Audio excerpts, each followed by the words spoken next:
say. Yeah, I'ma do shit my way. So you can go kick rocks, I'ma stack bricks up, build what I want to make. Yo, I got a lot of shit to say, so I'ma do this every day. I'll be writing things until I'm fucking buried in my grave.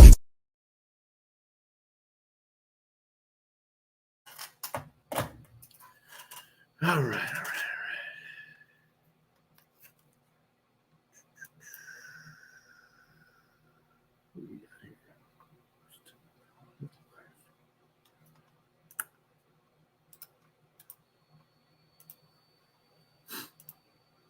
You live here in Monroe? Yeah. You have transportation? Yeah. Will I be coming here or? It'd be the other building more than likely. I mean, sometimes they'll bring, when they need help over here, they'll bring people. They only do day shift here. So which shift did you want? Day shift. Okay. Well, they do both over at the other building, first and second shift. They're 10-hour shifts, so 5 a.m. to 3:30 or 3:30 to 2 a.m. So, but yeah, we'll get it.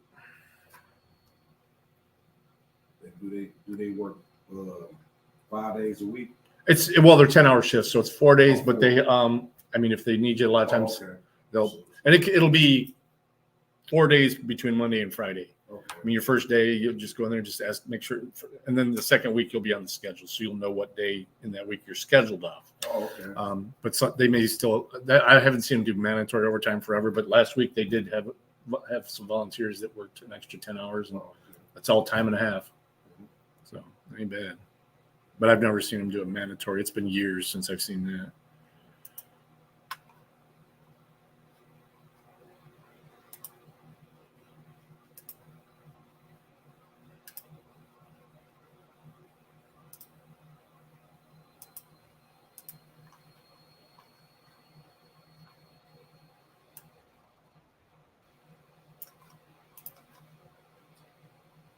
Turn this on now.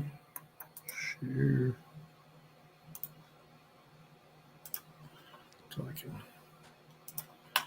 get back to this. Constant freezy. It's on the PC side, same issue as yesterday. It won't play for some people. Rumble's looking okay. Rumble's looking into it right now. Like I'm in. You know, I'm chatting with their tech team. What I've told them is it's got to be something unique to whatever like my configuration is with Rumble, because the YouTube stream is nobody's complaining on YouTube or Twitch or anywhere else, and they're not complaining in the Rumble app.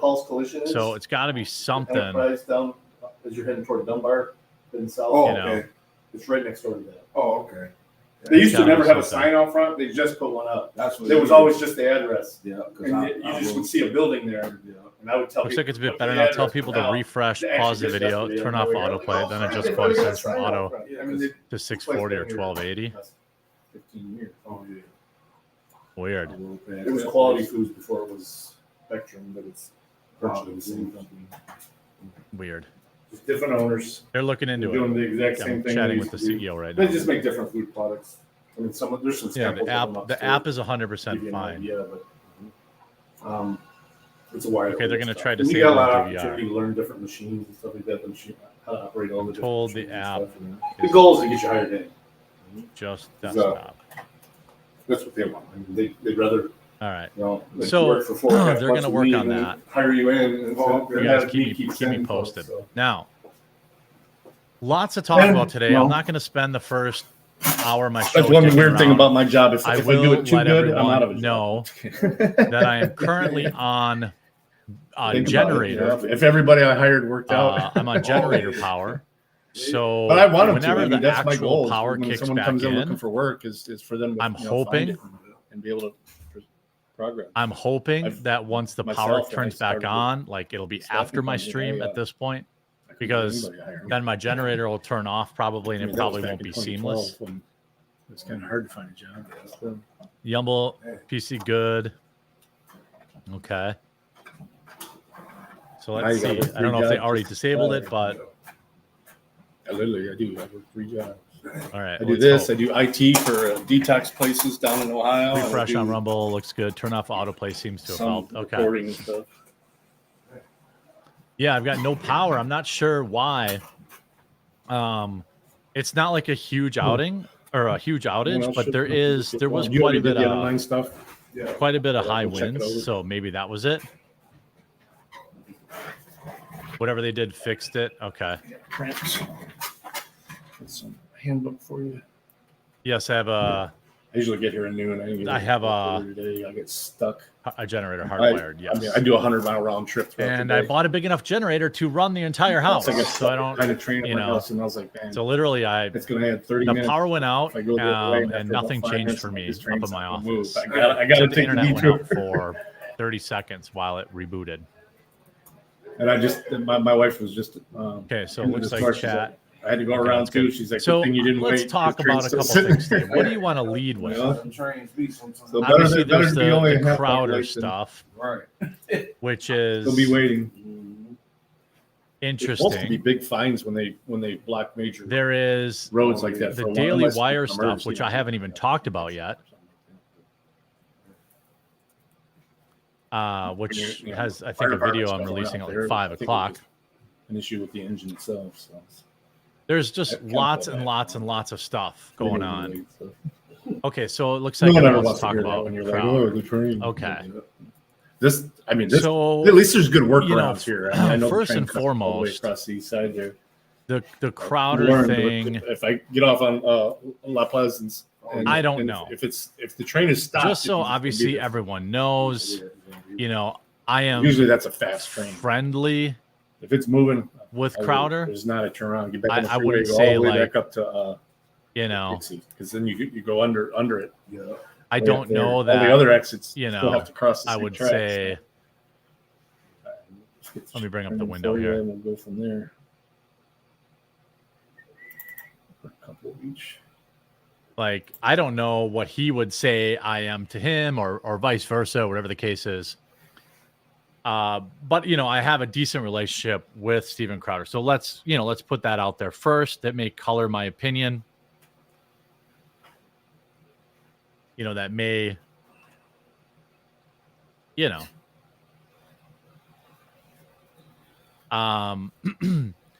that said,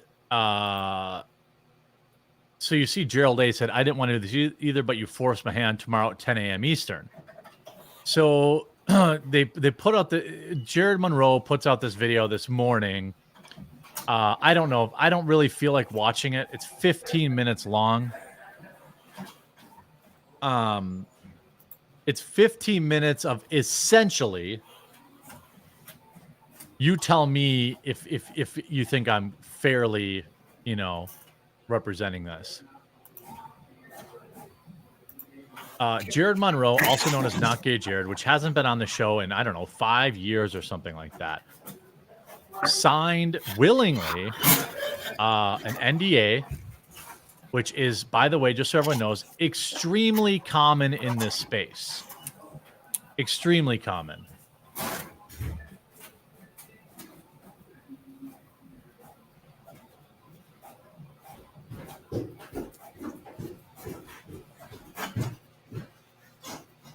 So just so everyone knows, I know it probably seems weird, like, it probably seems weird to hear about NDAs. What type was it? Parts or something like that? It was making from on the outside world. It's also very common. Every job I've had for the past 10 years, I've had NDAs. Oh, the Bronco. Okay. All I know is I don't believe people until I see receipts. Like Johnson, I think like that's subsidiary fair. Johnson Controls or something like that. Okay. So a lot of people are like, "Oh my God, you signed an NDA? That's crazy." That's not crazy. Not in this space. It's absolutely not crazy in like the YouTube space or with the company. The 2-year non-compete is also 100% not uncommon. I've signed them before many times in my life.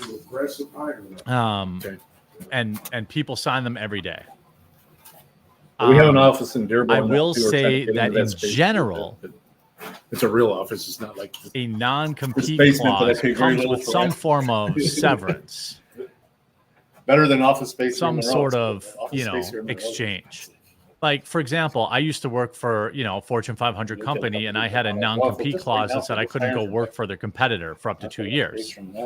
Now, in exchange for that, everybody who walks in the door, even I got a severance and all this other kind of stuff, which it sounds if I'm like, not here, give you my card. he didn't get.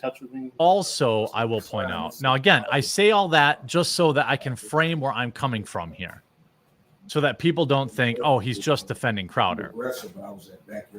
Maybe everything they say about Crowder is true. Maybe he's a monstrous a-hole to work for. I don't know. I haven't worked there. But what I can say is like half a dozen of his former employees seem to have said this, but a bunch of his current employees seem to refute it. Mighty Megatron says Crowder bitched about this type of stuff at DW, and now look at him, he's doing the same thing. Walk through the building, and that's a fair criticism. Back there, like, we can't insure you out there. I'm like, well, we iron out there. I'm not many, for, NDAs in my life. Yeah, because then we hundreds come out of the probably company instead of the. And I signed them all knowing that they would never be able to be enforced in court, and they never were. Oh, excellent. Not that I willingly ever violated them, but have that insurance. NDAs are notoriously difficult to actually enforce in court. If you get hurt, we want to, be able to take care of you. That's why we pay for that insurance.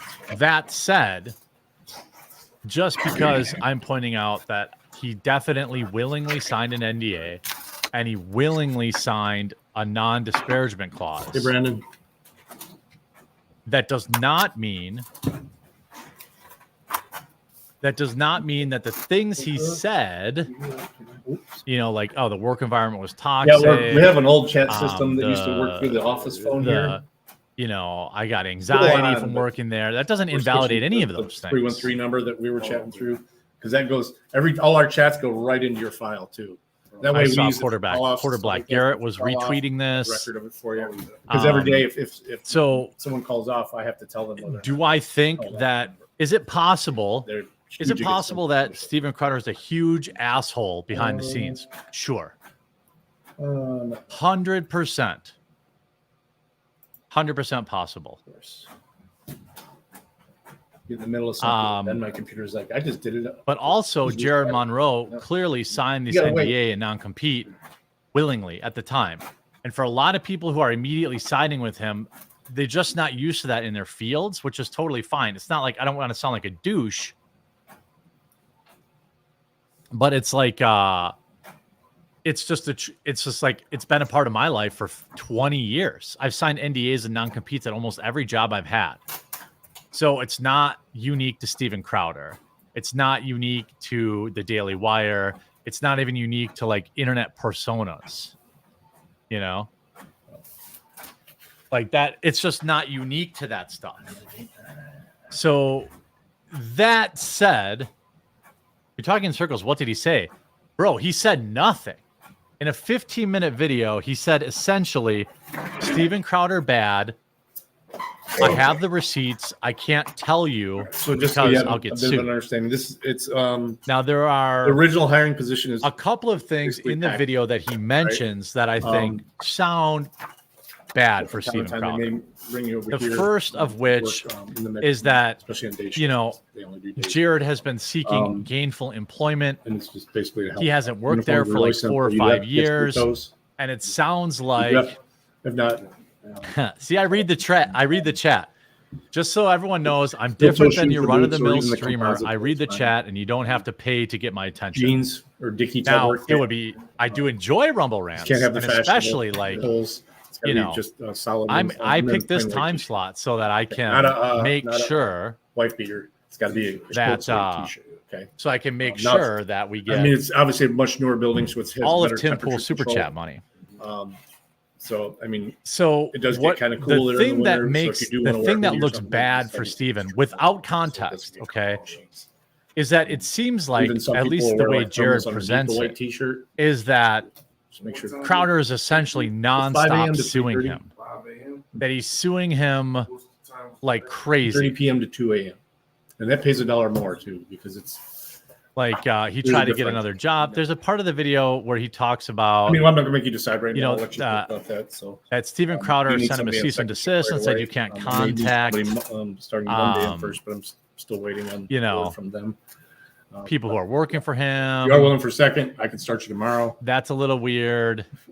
It's 3:30. I wanted to pull up 2 here. a.m. Article of legal harassment on Friday, March 26th. Let you think about it while we're going through this. And, I mean, even what you decide now of litigation doesn't have to be solid. It's just even the what I want to do what's best for amendments you, to their rules because I want you to be able to be there every day. My ex-employer was No, I'm not, it's on here. It's on the paper. I'm going to give you. I'm going to give you a handbook that has everything. and any document of Yeah, it's communication part of what we're doing. with my friends that they believe may provide any avenue to sue me or others.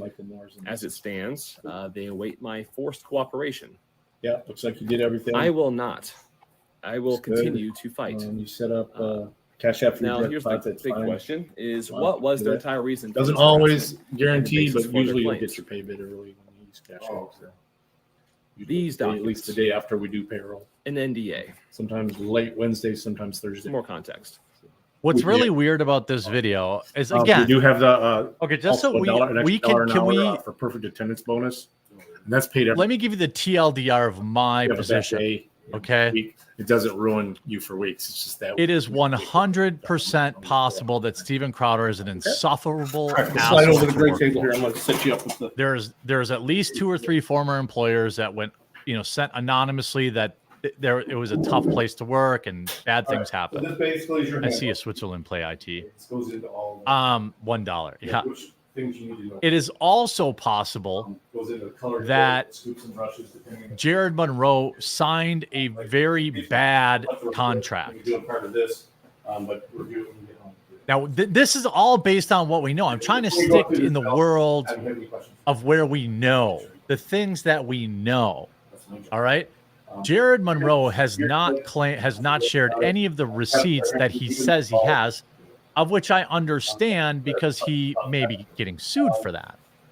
Food. Steven Crowder has not released any receipts to this point, although he now will at 10 a.m. tomorrow morning, apparently, as to why Jared was fired or why he keeps getting sued. Ton more people that work over it. What I also know is that for whatever reason, Steven Crowder suing Jared Monroe, 25 to 60. Jared Monroe lost that One lawsuit. day it'll be super. It just depends on what they're paying. So whatever the reason that he's suing, which they have not declared, I guess it's public record if someone who knows how to look up court documents. All right, that's the number you actually want to call. I mean, Jared lost. So whatever he signed must be ironclad and must be absolutely I have to brutal. update this form This anyway is because unfortunately what happens to a lot of people. it's got the which the office number's who are fine. unfamiliar Just with contract said, law, I'm not things of that nature. because I work It's until 10:30 at night. different. That's why I get here at noon. Because you get this piece of paper and it's like, hey, you have a great job opportunity. You're going to make more money No, than you've I mean, ever that's made the office in number. your It's life. like if I'm in the but middle of this you interview, just have to sign this piece of it's paper rare that I will you answer the probably phone, but didn't you were read. early, so you weren't. That's how most That's all. I went NDAs ahead and get answered it, talked get to that guy. signed. Normally, I won't answer the phone if I'm working. The non-disparagement That's clause, what they again, is not So, uncommon. you're right. I've had to sign Basically, several of this is them in my life. Easiest way to communicate. With I you. have Is this- never 313 in my number? life I get it on seen my a computer and I non-disparagement get it on my clause phone. that lasts I have an app forever. that connects to it and I get a notification anytime somebody. I have never seen a in perpetuity non-disparagement clause. I've never seen anything like that, but I'm not a lawyer. I'm not a lawyer, but I would say that looks hypocritical for Steven because he stood up on his high horse and complained about these crazy contracts. Well, he apparently made Not Gay Jared sign a lifetime non-disparagement contract. I've never seen one like that. That's also where you would want to go to check your case. In order for somebody to buy my silence forever, All your case stuff to be listed here. I mean, that would, yeah, like that is a crazy contract to sign. But again, If people's address is I will changed tell you, there and he signed it. Now people have cut Okay. They're like, hey, So you need to there are like resign. a bunch, there are a couple of core like pieces of this story. The first is that So we stopped now. Jared Monroe, former Crowder employee, is not happy about his NDA and he's not happy about his non-disparagement clause. Usually they're available. I care less about those because he willingly signed them. You could be upset about it, And all that good stuff. you could be mad about it, but you signed them. Now this paper here, This other stuff though, where they're suing him, because it's a food product. because every time he tries to get another job, they're suing him. That seems like it's personal, you know? I wasn't about to put my family on a embark upon a journey down that road. No matter where you're at. Number two, I was not about to allow the privacy of my personal life, the trust I have with my friends, the real relationships I have with them to be violated in such an vindictive and abusive manner. It simply was not going to happen. For that reason, too, is no external. I received Basically, anything can fall. latest article of legal harassment on Friday, March 22nd, 2024. After months, So signature register. All you do on this page is just print, sign, and the initial. court with relentless amendments to their Rule 202 petition. The Rule 202 petition, from what I understand, This page is like essentially what Jared is saying is they're harassing him with this like nonstop legal BS, which nobody can actually afford. You know, unless you're a multimillionaire. Like Read these rules. this petition means that he has to go to court and be deposed, even though he's not being sued. My ex-employer was finally awarded their request for my I'm oral going to tell you what it is, but and I'm any document of communication with my friends that they believe may provide any As avenue you go to through me it, or any others. questions, all, please ask. As it stands, they await my forced cooperation. So to be clear, Crowder sued Jared and won. These are legal documents that are out there for people to find. Simulant says contact Madcaster. He's a lawyer and pretty good at finding internet drama lawsuits. Okay. Yeah, I suspect Steven Crowder is going to go over it tomorrow, the lawsuit. So We'll play that. don't have the same lawyer as Crowder. Yeah, but I can't text. I do have the same lawyer as Crowder, but just for the record, none of my employees are on and under NDAs or non-disparagement clauses. I will not. I will continue to fight. Now, here's the big question, is what was their entire reason for this harassment and the basis for their claims? These documents, an NDA. He's not suing Jared because he signed an NDA. That's what Scientologists do. Yeah, exactly. They bury you in like legal crap, and then most regular people can't afford it. One thing I learned from my lawsuit, even though I won, I lost. You know what I mean? Even though I won, I lost. It cost me over almost $60,000 to sue somebody who had no money. And even though there was a GoFundMe for about half of it, I still lost $35,000 of my own money to prove a point. So when somebody, you know, like you can really bury somebody in legal crap. Mighty Megatron Carter's a right-wing grifter. He does what he condemns the left for, and then the right gobbles it up. He's a hypocrite and a narcissist. Okay. Well, you're allowed to have your opinion here. Disney does the same thing. Yeah. Disney. Oh, Jared. Yeah, Jared signed his NDA. Yeah.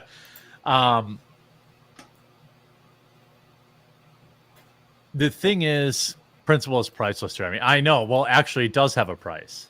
I would take that 35 grand back tomorrow. Now, this is being signal boosted by Candace Owens. By the way, all of this is to generate money, of which he has raised $50,000 in 12 hours.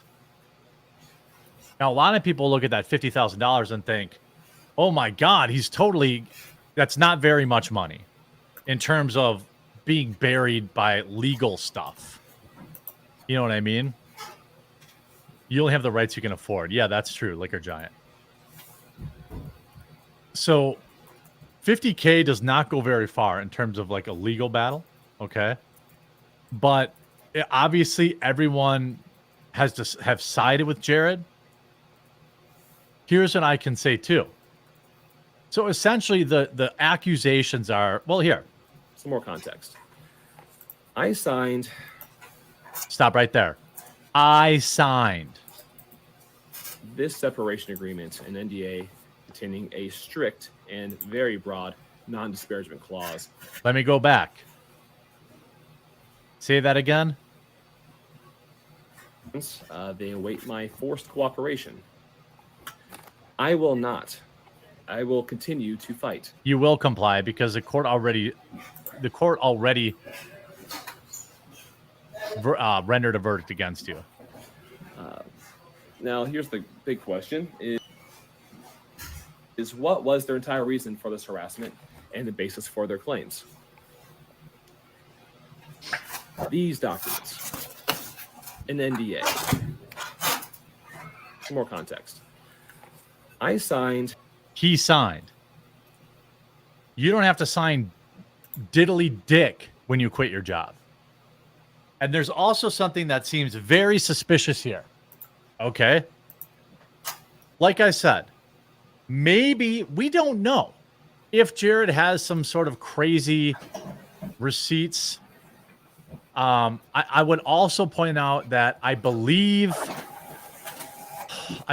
he was just on another show 2 days ago promoting a brand new podcast. Just saying. If I have my calendar correct, I believe he was promoting a podcast. I believe he's promoting a podcast just 2 days ago. By the way, again, all of what he said could be true. It could have been a toxic work environment. Maybe he got anxiety. He said he got anxiety medicine because it was so brutal. You do not have to sign any separation paperwork, period. Okay? What I'm curious about is I have in my life, I think 3 times in my life, I have signed separation agreements. In all 3 cases, this isn't to say in every case, ever, but in every case when I signed that, it came with a severance check. Right? I quit, bro. You're asking me to do something for you when I quit? It is going to cost you money. That's what severance agreements are. There were 2 jobs that I quit, and they still paid me a severance so that I would sign non-compete disclosures. I worked for a marketing agency, and they knew I was going to go out on my own. So they said, hey, we'll give you $100,000, essentially a full year salary, if you agree to sign this non-compete for like 18 months or something like that. That was one I signed. Another one was like 6 months salary. So, in my experience, this would be the very first separation agreement anyone signed and got no money for. Lord of the Reef says, I think they're both kind of wrong. He signed the agreement, but the way Crowder's going after him this hard when he knows he can't afford legal bills is a bit overkill, in my opinion. I think that's totally fair opinion to have. I think that's a totally fair opinion to have. Unless there's something we don't know about, I think that it looks like, based on everything we know, it looks like Steven Crowder is being extremely aggressive. Like he is really going after him.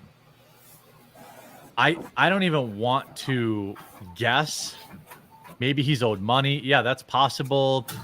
Is Crowder actually going after him? Yes. There are 3 documented court cases that I found. So yes, he is. So yeah, I'll play the exact. He's absolutely going after him pretty hard. If Jared has some sort of dirt on him, he really doesn't want it out there. But it's difficult to know for sure. It's difficult to know for sure. By the way, wherever you're tuning in today, Jeremy has a conflict of interest with the Kraken. I don't really, because I don't know that the Kraken's actually filed these lawsuits, and I'm just being honest. I don't think anything I've said is, I'm not saying I have 0 insider information. In my experience, Crowder has never screamed at me, yelled at me, or placed his ball sack on my shoulder. But I don't work there. And when there's like 3 or 4 people that come out and say that this stuff happened, I'm not saying it proves anything, but I'm saying sometimes when there's smoke, there's fire, you know?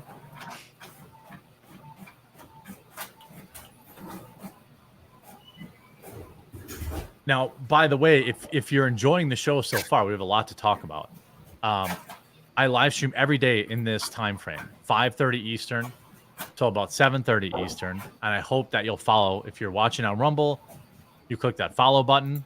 If you're wherever else you're watching, you click follow or subscribe. I hope that you'll watch on Rumble in general, but you know, I hope that you're having a good time. So in this particular case, I mean, you see, of course, if you look at some of the quote tweets, obviously whoever speaks first has like the sympathetic ear. To also be fair, I messaged Jared Monroe within 5 minutes or 10 minutes of this video going up, asking him to give me any kind of, if there's any more information that he can share that would help, because I said, you know, I'll tell you what I sent him. I won't share messages in return. But I basically said, where is this? You know, are there literally any specifics you can share? Because, you know, right now I can't cover anything because it's so vague. Now, you see a lot of people that really dislike Steven Crowder piling on. You know, you see Tim the Toolman, who apparently works for Crowder, I think, now. You know, people are saying, hey, gloves are coming off. I don't know. I feel like I'd want to get out in front of this. I don't know if I'd want to wait till my next live stream to address this, because it's certainly picking up steam. There's obviously there's a lot of people watching the show right now. And, you know, at some point, like, the reputational damage will exceed, you know, anything that he could possibly say. You know, that any kind of like receipts that he could drop tomorrow.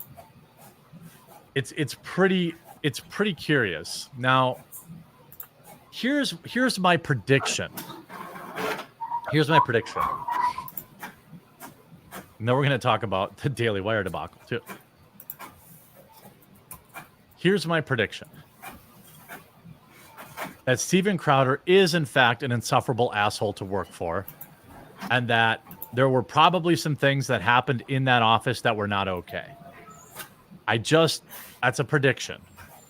And I could say that even though, you know, I'm friendly with him. Probably some things that happened in that office that were not generally, I mean, he seems like he has a mean streak in him. That's a prediction. You know? I could be totally wrong on that, but there are a lot of people that have quit that show that have said similar things. I also predict that Jared Monroe doesn't have much of anything to go on. I already used some snow, Jeremy. Hope you like it. That's just rain today, by the way. Is Dave Attell? Is Dave Attell on the Crowder Show now?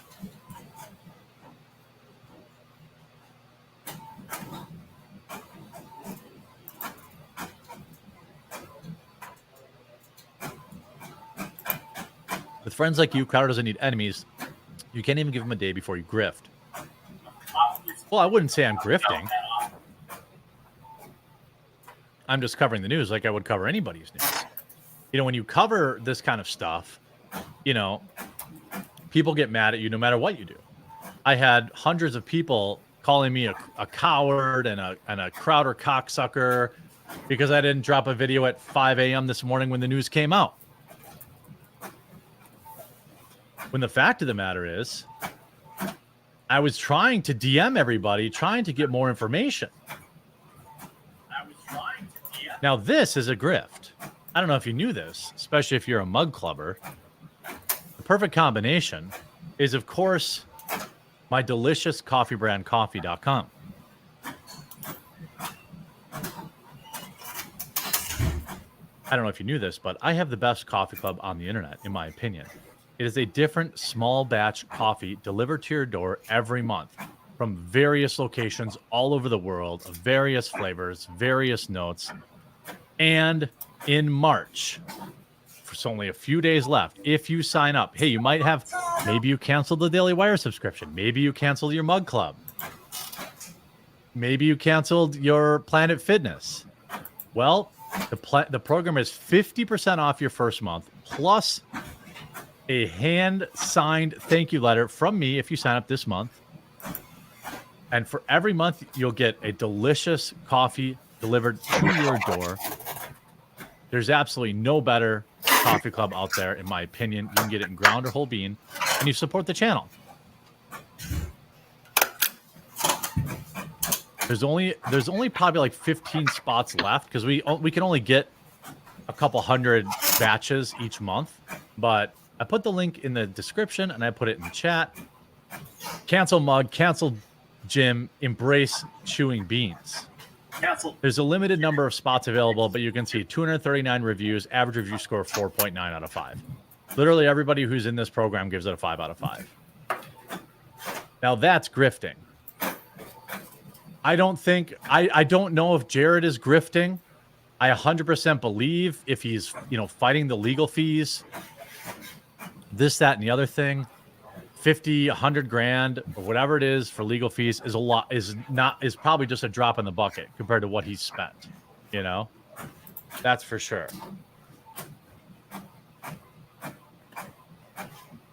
So what do we think, chat? My prediction is Steven Crowder is in fact an asshole to work for, has in fact done some stupid stuff, and also this is a nothing burger. That's my prediction. What's your predictions? I'm reading chat.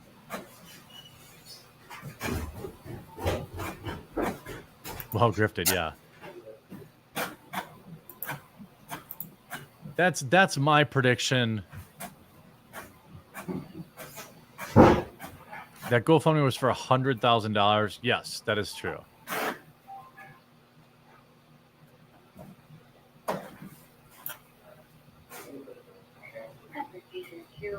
Yeah.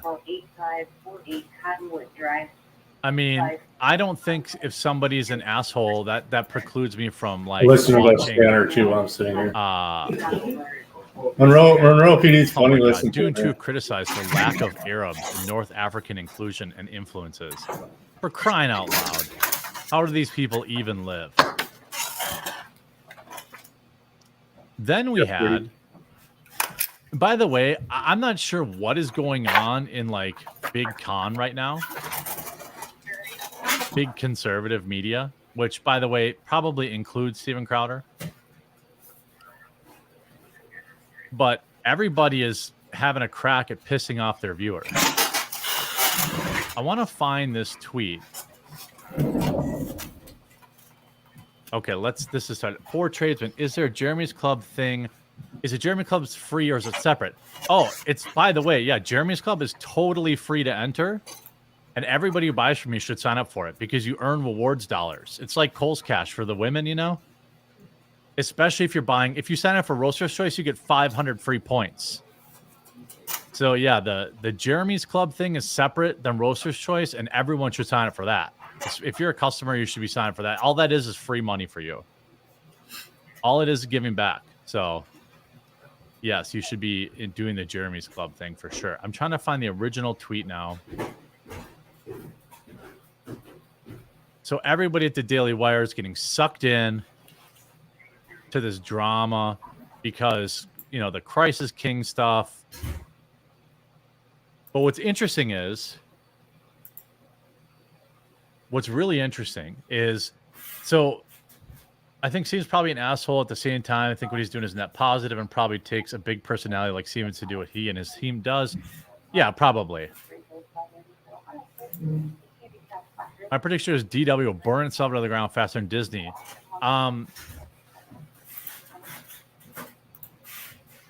Aaron's going to go after his old mailbox. Yeah.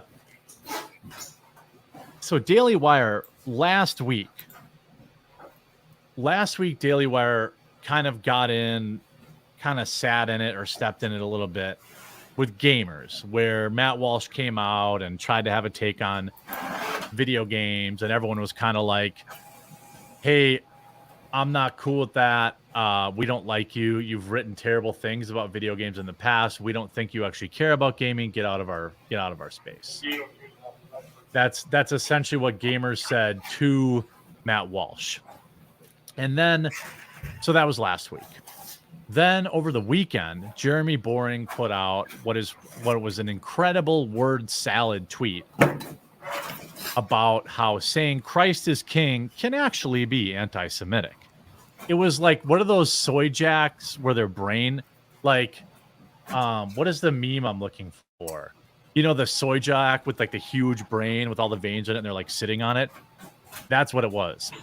Zenny Biscuit says, my mom doesn't know who you are, so this is unbiased. She loves the strawberry and cream coffee. It's probably one of our top sellers. Our top selling coffee goes blueberry cobbler, strawberries and cream, 003 Colombian, 004 dark roast, and now the silky dark roast, the new one. Kevin S. writes, in 2014, YouTubers acted almost like one of us. Today, they're elite assholes. We all abandoned on network TV. Alternate has now lost its appeal. Yeah, I can see how that would be. So he tweets out, oh, Christ is king can actually be anti-Semitic, which on its face, the way he described it, you know, he did kind of like back it up. He basically said, hey, if people are saying some crazy anti-Jew stuff to Ben Shapiro and then signing off with Christ is king to troll him, then this is bad. Jesus wouldn't like that, you know. But it was probably a bad fight to pick. Probably a bad fight to pick the week of Easter. I don't know if you're like me. You tell me. But I'm definitely spending a lot less time on Twitter and a lot less time on just a wide variety of places. I'm getting tired of every time I open up that app or any app and I see essentially Jew stuff. You know what I'm saying? Like, I'm just tired of hearing about Jewish people. I'm just tired of it. Every time I open the app, this, that, oh, did you see the boat that hit the bridge? Oh, Jews. Or Ben Shapiro, Jews. Oh my God, America Second, Jews. Like, I don't care. I don't care. I know I have Jewish viewers, and I like you as a viewer. I don't care that you're Jewish. I'm tired, boss. Yeah. I'm just so over it. And like, so anyway, last week, Candace Owens and Daily Wire separate. That's what the words that Jeremy Boring used. If you go back on November 17th, Jeremy Boring tweeted the following. I'm currently on leave of absence from my executive duties at Real Daily Wire while overseeing the Pendragon cycle. In my current capacity, I cannot fire Candace Owens. That's something Ben and I have in common, since he is also not an executive in the company and cannot hire or fire people. Now, we all know that that's baloney sausage. Of course, if Ben Shapiro or Jeremy Boring don't like you, you're gone. Obviously. But even if we could, we would not fire Candace because of another thing we have in common. A desire not to regulate the speech of our hosts, even when we disagree with them. Okay, interesting. Okay, I strongly support that. Big props, free speech. Jeremy Boring didn't tweet Candace Owens. He doesn't even have the power to tweet Candace Owens. I don't know why everyone says. Why did everyone say that Jeremy Boring fired Candace Owens? That's anti-Semitism. That didn't happen. Bulldozer Jeremy, I don't care when speaking about you. I just don't care. I don't think about people's races or religions. I just never do. I think that's normal. I think like that's the normal position, don't you? I don't care. Like I have a Jewish guy on my dart team. Do you know how many times I've asked him Jew-related questions? 0. I don't care. I care whether or not he's shooting his average 24 in 01 and 2.75 in cricket. That's what I care about. I don't care about that crap. I just don't.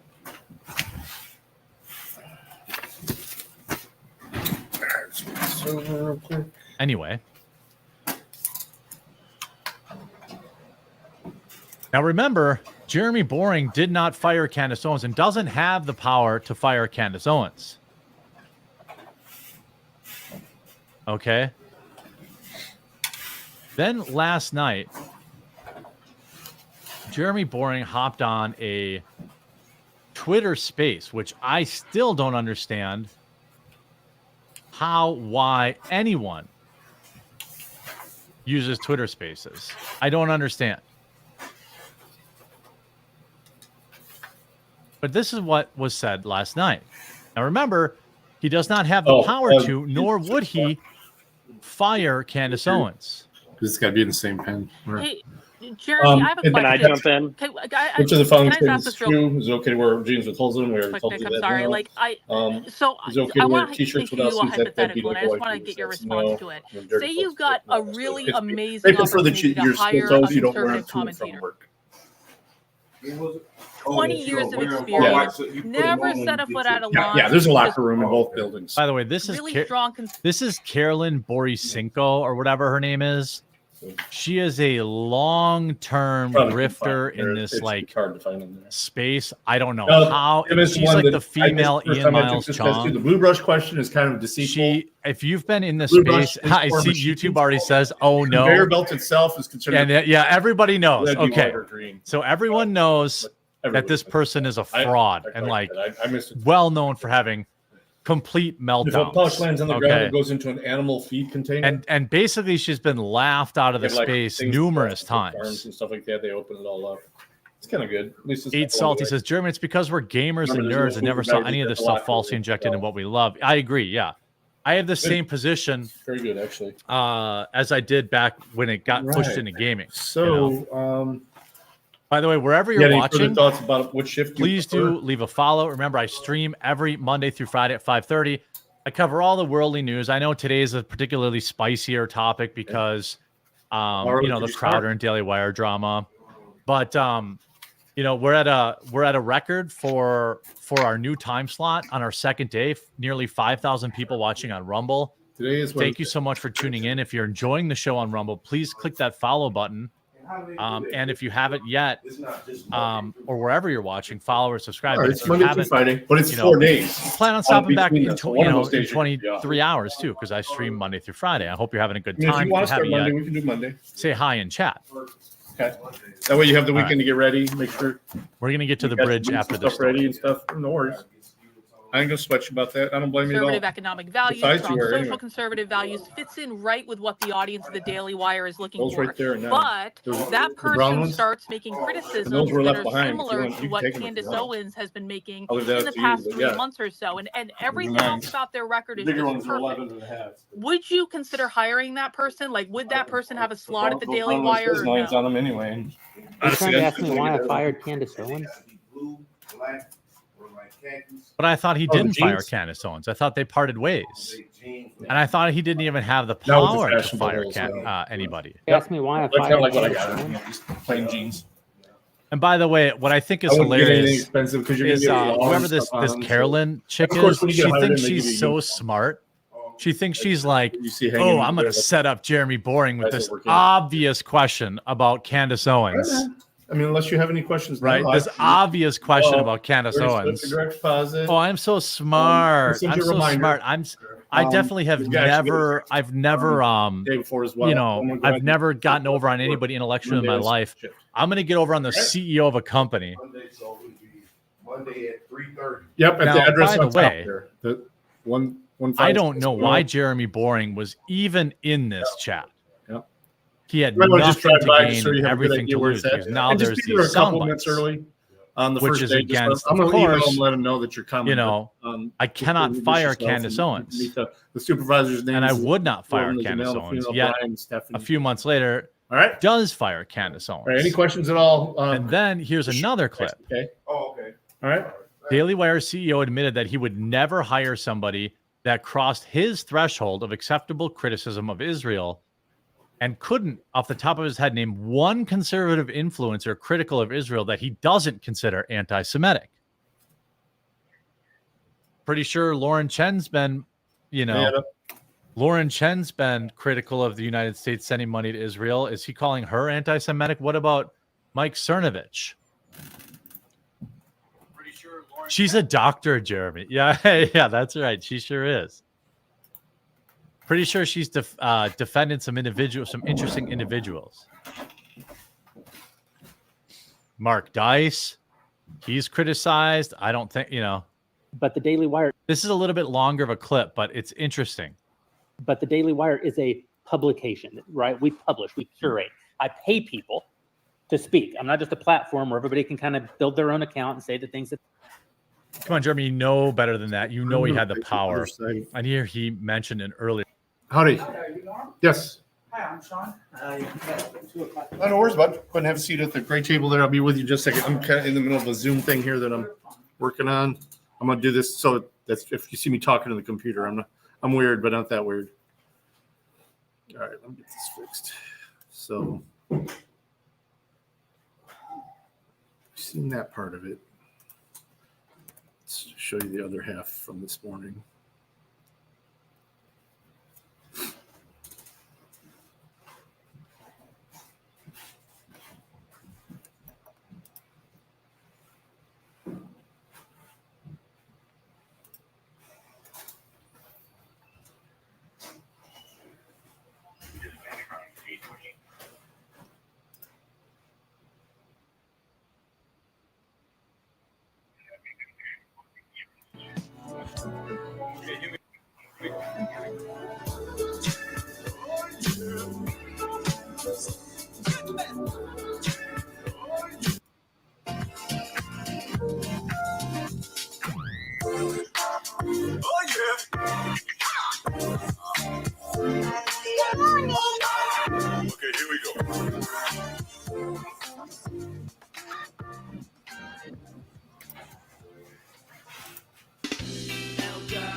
You bring your ID and stuff? We'll get that from you.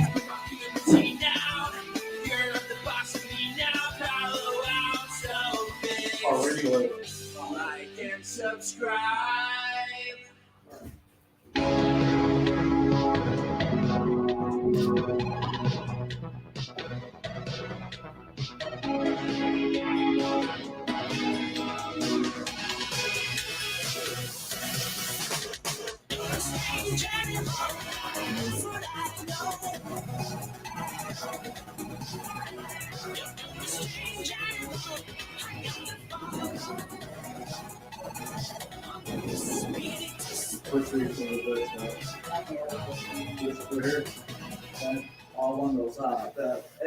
Good morning. I've been scheduled to host the show today for about a week, and the topics that we were going to discuss were what you would expect in any Loud with Crowder show. Talking about some news, make some jokes, maybe poorly, but unfortunately, that's no longer the case today. Well before any video that was released, we were going to do this show this way. I'll get to why Steven's not here in just a minute, but it was planned Take your time. from a week ago, not from yesterday. I just want to say off the top that none of this had to happen. I got it. Sweet. None of it. Didn't have to be this way at all. The thing about them is they're free. We didn't choose this. It was chosen for us.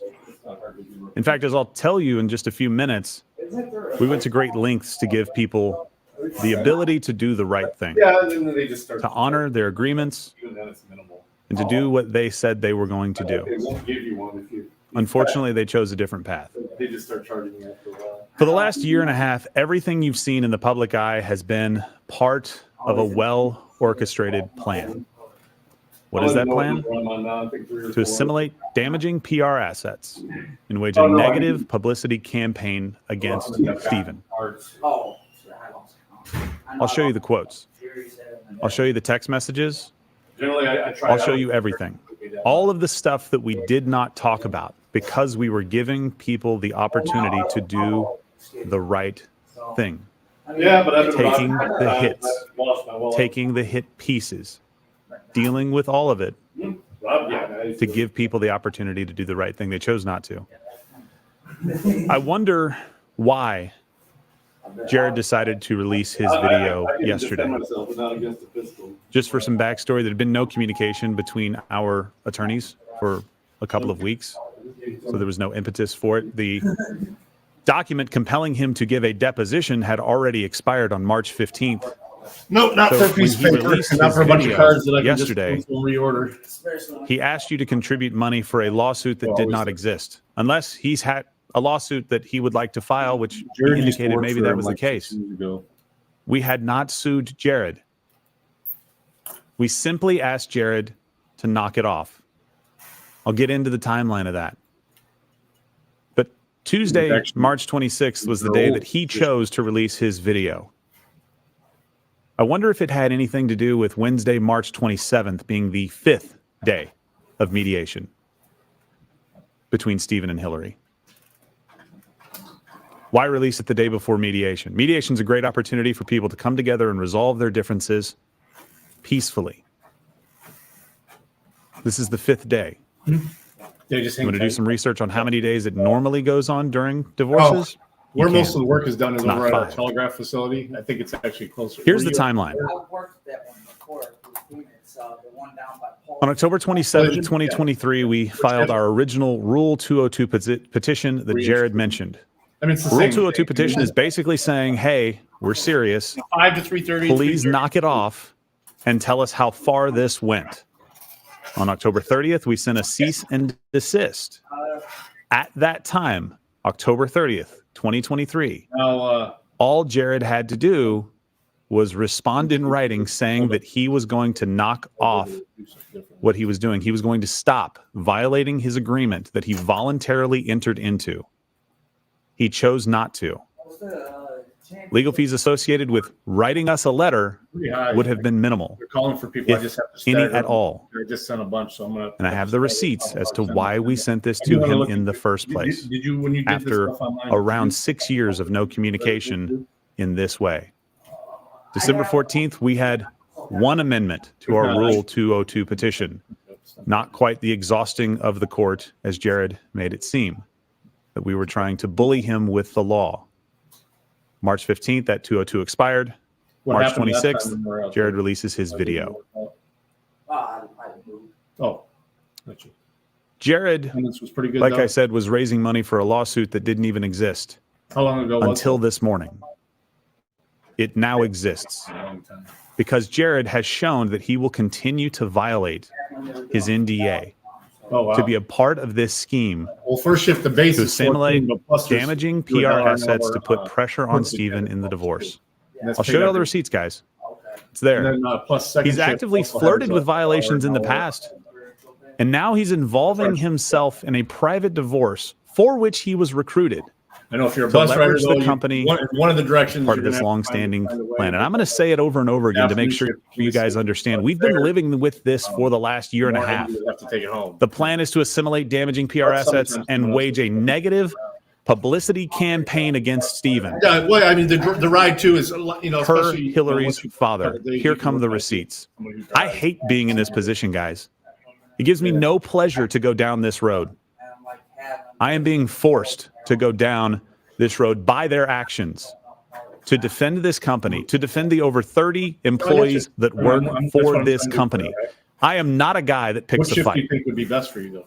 But if you tell me by your You actions, already have boots? Steel by toes? ignoring easy off ramps, easy opportunities to do the right thing, that you are not going to stop coming after me and coming after this company and coming after the employees that work here I remember. and that put blood, sweat, and tears They into always this ask me business. If you tell me my choice is to fight you or let them be taken out, I am absolutely going to step up and fight for them every time. Yeah. You don't remember what shift you were We at? tried to do this the right improved. way. It's streamlined. It's frustrating for me. Easier than it used to be. But you need to know the truth, and that's what's coming out today. All of this information's publicly available. Court documents, not opinion. Not saying I have receipts and So, not providing them. I'm only left providing just them because for you right now. boom, By the no way, issues or anything like this is that. the court filing for Jared. We'll be releasing that so everybody can have access to it. Of course, taking steps to redact personal information because we would never want to dox anyone. Okay. Here is Hillary's father No, I get it. in a group text be able to thread branch out on your own eventually. to the family. And it's a message that was liked by Hillary. The type of team I I want, might be able to start as early they as- understand right-wing media. They are familiar with who Stephen is and that world Yep, and most the of it. things that would At destabilize least him. get- They may work Remember Friday, I that don't know, word, but you at least get one day on destabilize. to check, you know. Fully understand and agree that Hillary's goals are and expectations for the outcome of this divorce are reasonable and attainable. Not necessarily according to Pretty lenient Texas as long as family there's no- law no precedent, hinting at them but or anything like that about the by color. employing a media/Brian Friedman and PR strategy They were that super- will significantly threaten You see all this kinds of public people. persona Every time I and go around, brand. change. That's It from still is the rules. 2022. yes. How well it's This has been the plan from the beginning, guys. like the boots. They This prefer is you what don't we wear have been the dealing with uniform. behind the scenes and not commenting on. We'll get to Brian Friedman here in just a second, but this is where Jared gets involved. After 6 years of no communication, Jared gets roped into Hillary's plan. I just Gets had Taco involved John's for the in first this time. plan. It's February actually 17th of good. I didn't 2023. know- I mean, it's new to this area. And just leave that overlay up for me. It's been around Hillary since- and Jared met in Atlanta to discuss their strategy, and they took this picture. I hadn't heard of him How either. he changed my I don't mind. know if you know Carrie up at Michigan Works. I guess a proposed book that Hillary would like to write She helps people get to apply more pressure. for work sometimes. If, to depending Stephen. on if you're on some type of assistance. February 20th, per Jared's text messages, any scenario where Hillary and I team up is the end of him, meaning Stephen. It is his worst nightmare. She might even have you come down there. Watch and the real fear enter his eye when Tim asks I the don't know. I question. mean, it depends on the program and the budgets that she's working with, but she always tries to help people. All been going on behind the scenes. Can you believe the actions of people that are Yeah, out yeah, in for public sure. saying they're trying to do the right thing, and yet behind the scenes What scheming size you were? Yeah, I don't have anything to that- pressure Stephen with a negative PR You have campaign? boots, yeah. You might want to grab some tennis shoes. It's going to That way be worse in just a minute, guys. and stuff. Unfortunately, this isn't a fun day, but it's a day that has to happen where people need to know what's really going on. February 21st, Still, it doesn't 2023, matter. Jared says this to Hillary. I you think were there's a still scenario tennis where shoes. several of us would be willing to attest to all of They're that. like $30. They're actually. I pretty just don't want him anywhere near those kids. That really, really disturbs me. I'd never even heard of them until recently. I saw somebody. Why do this? I'm sorry. This was done specifically in order to get more than Hillary would get in court, or That's a fact. that Stephen I do. even offered her, because his offers have been more generous than Hillary would ever get in court per Hillary, In the morning, or by from noon. a text exchange between And then, Hillary and her here's mother. my day down in Rossford, Again, Ohio. all public information, guys. This is a part of court 100-mile filings, round trip every day. not us pulling anything, not us opining. Yeah. The financial offer was serious, and the business evaluator and both of my attorneys agreed the financial offer was good. And while that's At least it better does get decent than I would deals. get in court, I want more freedom to than that, referring to as well custody of the children. Remember that the financial offer was serious, and the business valuator and both of my attorneys agreed the financial offer was good. Offer was rejected. Why? Let's go back to the plan. To assimilate damaging PR assets and wage a negative publicity campaign against Stephen. And then, after doing that, they could make it all go away for Stephen. Per Hillary's father to Hillary and other family members in a group text. The longer the divorce proceedings go on, the worse the outcome for SC, Stephen Crowder. Developing damaging PR assets should be pursued. That deliverable is up to us, not the legal team. I wonder why. And at the right time, Mark Scroggins, the first of three attorneys, will show SC the path to make it all go away. Well, that was still down in the 8s and 9s then. So do you understand what they're saying there, guys? We're going to wage a campaign against Stephen. Not to tell the truth about Stephen, but to misrepresent things that are going on so that we can put pressure on him. Doesn't matter if these things are true or not. People are going to run with it because, hey, Stephen Crowder tells some jokes sometimes that offend people. So they're going to run with it and they're going to put pieces out in the newspaper.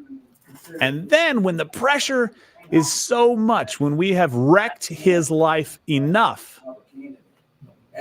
at the right time, and I quote, bring it back up, at the right time, Mark, referring to Hillary's first divorce attorney, will show SC the path to make it all go away. No, I was trying to get in there because they're doing it. They both want money, maybe fame. They don't care if it's at the expense or well-being of the children or the family, or if they do, they're hiding that fact very well. And look, once in a while, based on what we've discussed, they don't believe that Mug Club should even exist because it should all belong to them. Having an undercover unit? No, that money belongs to Hillary. I had a guy that I was going out and getting these documents released so you guys could know what's going on about the Nashville manifesto, about the Chippewa Falls stuff that we've revealed and the other stories that we are working on right now. No, it belongs to them. Being able to bring in additional people to carry the load here? No, belongs to them. This is the through line with every single point. And this is something new. Not new to us, but new to you. And I want to tell you this from the perspective of somebody who hates to have to do this. I do not in any way want to be in the position that I am in right now, having to react to people's bad decisions. But I don't have any other choice because it has been made clear. Well, okay, it is by their actions over the last year and a half plus that there is no other way to say, guys, stop what you're doing. You have to quit. You have to do the right thing. You have to honor your agreements. Hillary is not doing that. That's all time and a half. And so this company is suing Hillary for extortion against us. We filed a lawsuit against Hillary, her family, and media reps for tortious interference and their extortion conspiracy scheme. I will lay out in detail. Number you even texted me on the 313 number. I take no pleasure in that. I wish everybody would go and just do the right thing, and we could all get on with our lives. And you can tune into this show and see updates about news, comedy, everything that you love about this show. Additional content from great people that you love to hear from. Yeah, I'm writing it down for you. But unfortunately, and this is your, I can't do that today. Your handbook. I hope we can get back to doing that very soon. And in fact, we will tomorrow. You do okay with the test? But I hope we never have to address this kind of stuff again. I hope people understand that we're serious. We will defend the people that are here in this company. You're actually early for your interview. Let's talk about some things that you know and maybe some things that you don't know. People show up here sometimes to interview in their pajamas. So, one of the things you know, the ring footage, right? Everybody remembers that? Oh, yeah. Oh, my machine just froze. Going out at all or no? We're still going out. All right. It's just stuck on your camera. Stuck on me. That's, you know what? That's fine. Yeah. That's where we need to be right now. Just going to talk you guys through this. Here's what you know. Ring footage that was sent out that tried to portray Stephen in a very negative light, having an argument with his wife. Stephen admitted he's not a perfect guy. There are definitely faults. Arguments happen. People always say stuff that they wish they could either take back or was taken out of context in arguments. But here's what you don't know. Hillary deleted all of the other footage from that house on the Ring cameras and the Lake residence when a court expressly barred her from doing so. You take this home with you too. So, How many hours? you use it. Over 2,000 hours. Right? You can review that. Also, 8,000 hours never even handed over, But you will be using that. along with 18 seconds from the doctored video itself.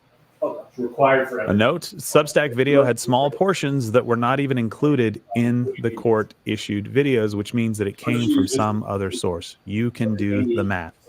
This was all a part of the plan that we talked about. Just an acknowledgement To assemble negative PR assets to wage a PR campaign against Stephen, to get him to give more, never enough, more. That's right. All the other Ring footage from multiple cameras in multiple residences has either been actively destroyed or never even handed over in the first place. Here's another thing you know. There are family claims about hardships. And we're having a problem, I guess, with the overlays right now, so we can't show you exactly, but I will make all of this stuff available on our website. I'll make sure you guys have full access to all of this. It's not us. Killer E. This is court documents. This is stuff that has been filed. Claim hardships. Here's what you don't know. Hillary's getting $25,000 per month from Stephen. Per month. $300,000 a year, no taxes held out of it. In Texas, all divorce-related attorneys' fees are paid by the estate. Stephen's the only one actively contributing to the estate right now, so you can do the math there. This is the first time that we know a dime has been spent from Hillary on a lawsuit that isn't coming from the estate, also known as Stephen. I don't like that, but I don't have any other options.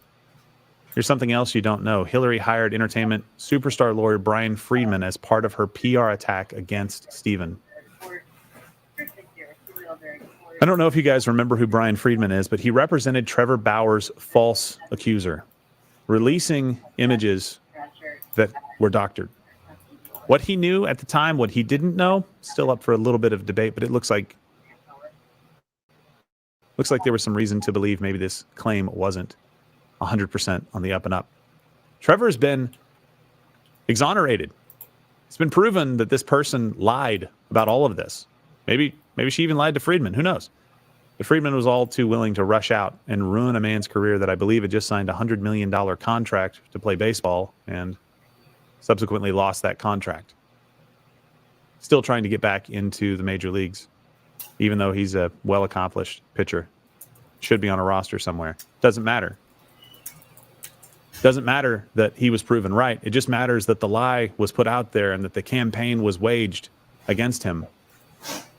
And Friedman represented the same journalist who leaked the Ring video. Here's something else you know. Media hit pieces. We all saw that, right, Tim? Hit pieces coming out against us last year. Seemed like they were planned and orchestrated. Yeah, they come went out after the other. One of the claims was that Stephen had revealed his genitalia to people in the office. We talked about that. We addressed all of that. Here's what they didn't see our Terminator 2 Terminator 2 sketch, yeah. Or when you have to wear, like really thin garments so that you can be painted gold. Yeah. Right? For some of the sketches that we've done. Here's what you don't know. Jared exposed his penis in professional settings to Stephen. When they were at Wham Radio, he would expose himself in a way that only Stephen could see. And then for an hour, Stephen would have to sit there talking to people at the radio station about the business dealings of the show and not break. And to them, it was funny then and funny now. We're not calling him out for it. We're just saying it seems a bit odd. Be right back. That he was somebody who participated, maybe even started doing it, and then apparently cried foul about it. Here's some other key facts that I want to bring up. And tell me, do you think these facts seem destabilizing to you? And just, first off, just think about that. We want to do things that will destabilize him. We want to put enough pressure on him that he will give us everything that we ask for, and then Mark Scroggins can come in. Their text message, guys, can come in and show Stephen how to make it all go away. That's exactly what was in the text message. Let's start with Joe Lewis, Stephen's dog. Hillary tried to have Joe Lewis removed from him. Hey, buddy. Hey, buddy. Falsely claimed that Joe was dangerous, citing the previous owner. The previous owner, let me just say this. That happened while I was in Stephen's office. He got a note saying from Hillary that Joe Lewis was dangerous and needed to be removed from the presence of the children. He almost started crying. She was trying to remove everything from his life to put pressure on him to get more than she would get in court. Thankfully, Stephen was able to contact the previous owner, who signed an affidavit stating that it was not only false, but the exact opposite of what was true in that situation. She also tried to get me to abandon Stephen when she filed for divorce. You heard me correctly. Gerald needs to leave Stephen. I haven't talked to anybody else about that in any detail. As all of this is going on, and this is not part of what I planned on talking about today, guys, but I need you to understand the level of, I don't even know the right word to say, but the crap that we are having to deal with is probably the most polite thing that I can come up with. Can you believe the things that you're hearing? Gerald, in Stephen's moment where he needs his best or one of his best friends to be by his side, Gerald, leave him. There's a campaign to apply pressure. That part, I'm assuming now that I know that that was part of the plan. At the time, it was just Gerald, leave him. Unfortunately, Jared echoed those same comments on one of the most difficult days of Stephen's life, after not really hearing from Jared for a while. I don't remember exactly how long it was. It could have been years. I don't know. I can look back. Leave him. Abandon your friend when he's in need. When everybody agreed that it would be great if Gerald could help with Stephen and help advocate for Stephen and be a sounding board for what's going on in life, to be able to talk to him as I had been doing for many years prior to ever being paid anything to do anything with Stephen. I was his friend before. Guess what? I'll be his friend after, if there is an after. He can stop paying me today and it won't change the facts that I have laid out here. And I know exactly what's going to happen. You guys are going to come after me. It's fine. I can handle it. But you're not going to address what I've said that's factually true in court documents publicly available, because you can't. It's so clear. Tried to take his dog away to destabilize him as part of the plan. Tried to take me away. I now know that was part of the plan, to destabilize him. Then got it echoed by Jared that I should leave him in his darkest potentially hour, when he's fighting for his name, for his reputation, and for his life. Here's another thing that you may not know. The address where the children slept part of the time was intentionally doxed. Hillary sent a private, we're going to unlisted, put these assets yes, on Twitter, because we can't bring okay, it right yeah, now. go to Twitter if you guys want to see these assets. We had our overlay machine crashed at the worst possible time. Hillary sent the private and unlisted residential address to Jared. You know how I know it was private and unlisted? Because I was in charge of making sure it was so. Do you know why? To make sure that the kids were safe. Not everybody likes Stephen. Some for very good reason. He comes off and he says a joke. Fine. You don't like that? Fine. If you want to use it, great reason. You don't like somebody because of a joke. But a lot of people don't like him because he pushes back on evil. And there are a lot of groups out there that don't like to be called out. And they don't like Stephen, and maybe they would try to do him harm. And so to make sure that his family is protected, he goes through great lengths to make sure nobody knows where he lives. Hillary intentionally doxed it. I won't use the exact words. You can see it in the image. But it's evil. Shortly after Jared received Stephen's personal address from Hillary, Stephen received a threatening message. The package came from Smyrna, Georgia. Didn't say who it was from, but we later found out that that is mere miles from where Jared lives. Again, Jared's probably going to say, oh, come on, it was a joke. Okay. It's an unlisted address. Nobody knows where he lives. You didn't say who it was from. You just said, watch it, effing watch it on there. I know where that came from. The edited video. I get it. The additional context that I'm not even going into today about what happened in that, but I probably will at some point to give you a little bit more insight. Not even close to what you think it means. Hillary admitted it. Have it on tape. Part of public filings. Stephen receives a package at an address that no one is supposed to have. And then wonders, are my children safe? Am I safe? Who leaked this address? How did this get out?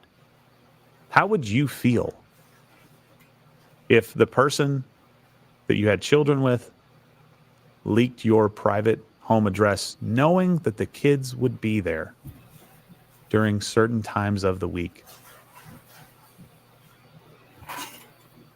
It's something that I can't even comprehend. Something so reckless.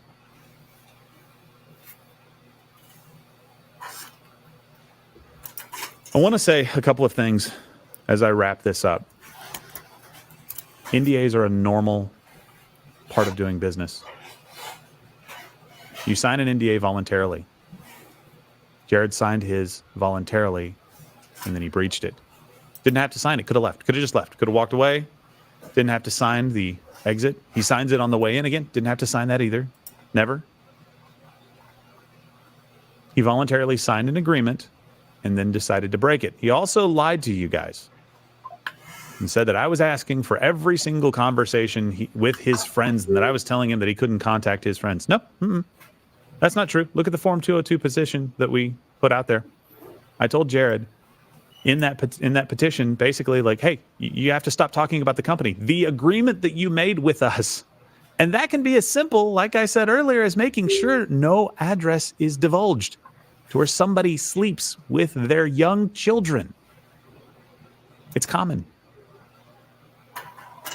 I'm not restricting your speech, Jared. I simply asked you to honor your agreement that you voluntarily entered into. And you had every opportunity to do the right thing before being sued today. We'll get the lawsuit to you, I promise. And I hate it, man. From the very beginning, I talked to the lawyers about making sure that this cost you as little as possible. You don't know that because you never reached out to me. You just assumed the worst. Assumed that I was bought and paid for by Stephen. I'm bought and paid for by no one. Again, Stephen's friend before this job, Stephen's friend after this job. No, I think I didn't want this to cost you money. I didn't want this to go out and be public for everybody. I did want you to honor your agreement and knock it off. When you refused, I needed to know how far this went. That was it. It would have been the end of it. After 2 hearings that maybe lasted about an hour each, and very minimal work, and a deposition deadline that had expired, you decided to come out and say that we had sued you, which we hadn't. That video makes it very clear that the only way that we can get to a place of understanding of what your agreement was and that you should honor it is for me to have to sue you. I did not want it to be this way. I take no pleasure in it. Well, they were being attacked for it yesterday before anything was out. And they were actually getting shit because they weren't explaining what was going on. This other guy, the guy from earlier, is basically lying about it. No matter what the outcome, I take no pleasure in it. I just want to protect this company and the people that work here.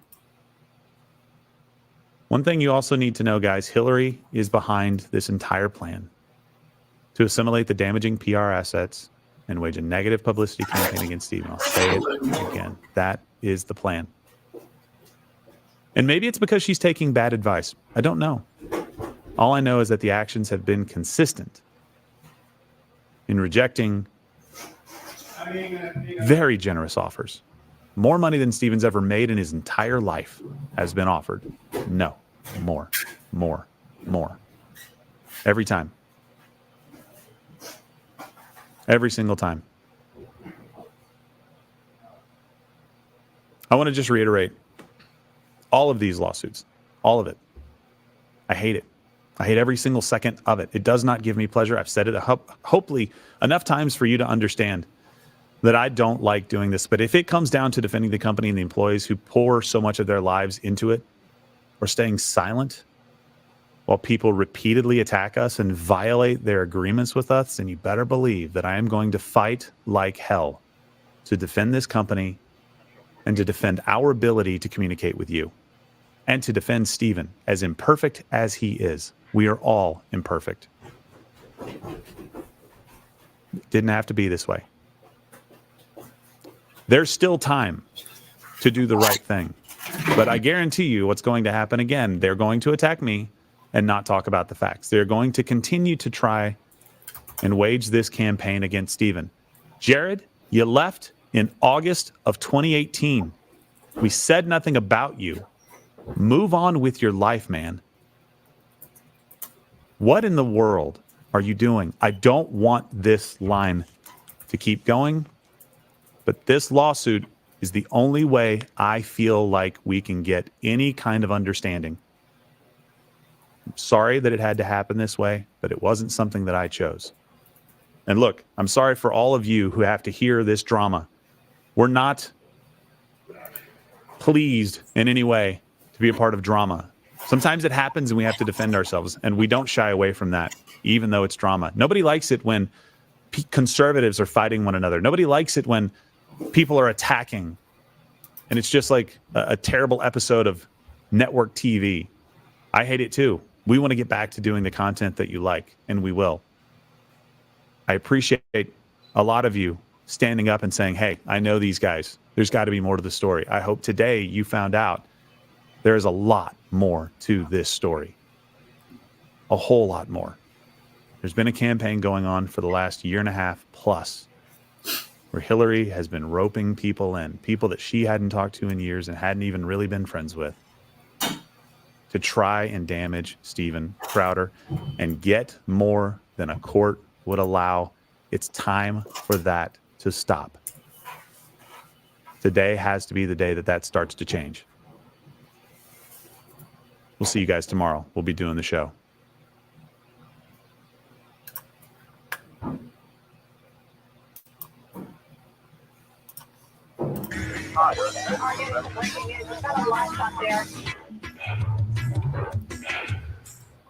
Hello there, you Awakening Wonders. Thanks for joining us today for Stay Free with Russell Brand. And complicated though the world may be, on some level, it's simply a Wednesday in infinite space. And we are going to discuss the issues you care about. When I say you, I mean those of you joining us right now in the Rumble chat, like Sean Keane saying the port of Baltimore is now closed.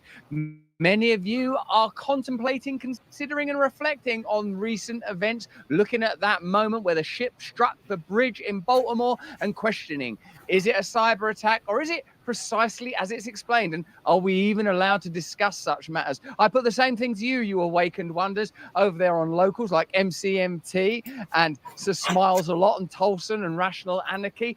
Are we allowed to have opinions these days, particularly when we now know that the Moscow terror attacks have complex origins, even if those complex origins are simply the fact that, to a degree, ISIS is a CIA creation? Of course, we will also be discussing, along with you, reality broadcast system, about Diddy. We'll be talking about Diddy and these recent allegations and accusations, which he strenuously denies, but many of the theories around him are confusing and concerning. We'll be talking about that later when we are no longer available on YouTube, because although we like to stream broadly as we attempt to create a movement where independently we are free to discuss issues that define our culture, our planet, and our politics, we know we can't do that on YouTube because Google, and you're going to love this story now, they're handing over data to government investigators regarding who's watching what video. There's more to it than that, but that's basically the outlines, and we'll be getting right into it in a minute, and it's exciting, and by God, you're right to be excited. We'll be looking at Tucker on Julian Assange, and Andrew Huberman has been hit up hard for the crime of being a person that is not married and appears to be having multiple lovers. Is there more to it than that? Is it because Andrew Huberman is part of a male wellness movement that encourages men to get strong and get well? And on that front, how come Bobby Kennedy is being subject to such significant attacks? And how come the Democratic Party establishment are arming up with lawyers? They've gone after Trump. Now they're going after third-party candidates. They don't want anyone on that ballot but Biden. So we'll be with you on YouTube for about another 15 minutes. Then it's off to that sweet stream of freedom. Hey guys, have you seen this glorious garment? Would you like one of these? Would you like to see yourself lustily adorned? And is it allowed for a person like me to endorse a product, all profits of which, by the way, go towards helping people with addiction issues and mental health issues getting well and getting better? I mean, because according to Liz Cheney, Donald Trump shouldn't be doing this. He can't sell Bibles. Cheney suggests he reads the verse on adultery. I suggest she reads the many verses that are against war and corruption that might call the actions of her father into considerable account. Mike Tyson is selling gummies shaped like I want some of those gummies. That is the way to go, isn't it?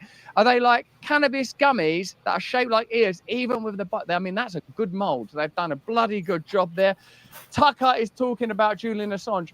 You'll love this. He's actually reflecting on a Glenn Greenwald tweet, and that's not a little post, rather. That's not the last time we'll be citing Glenn Greenwald today.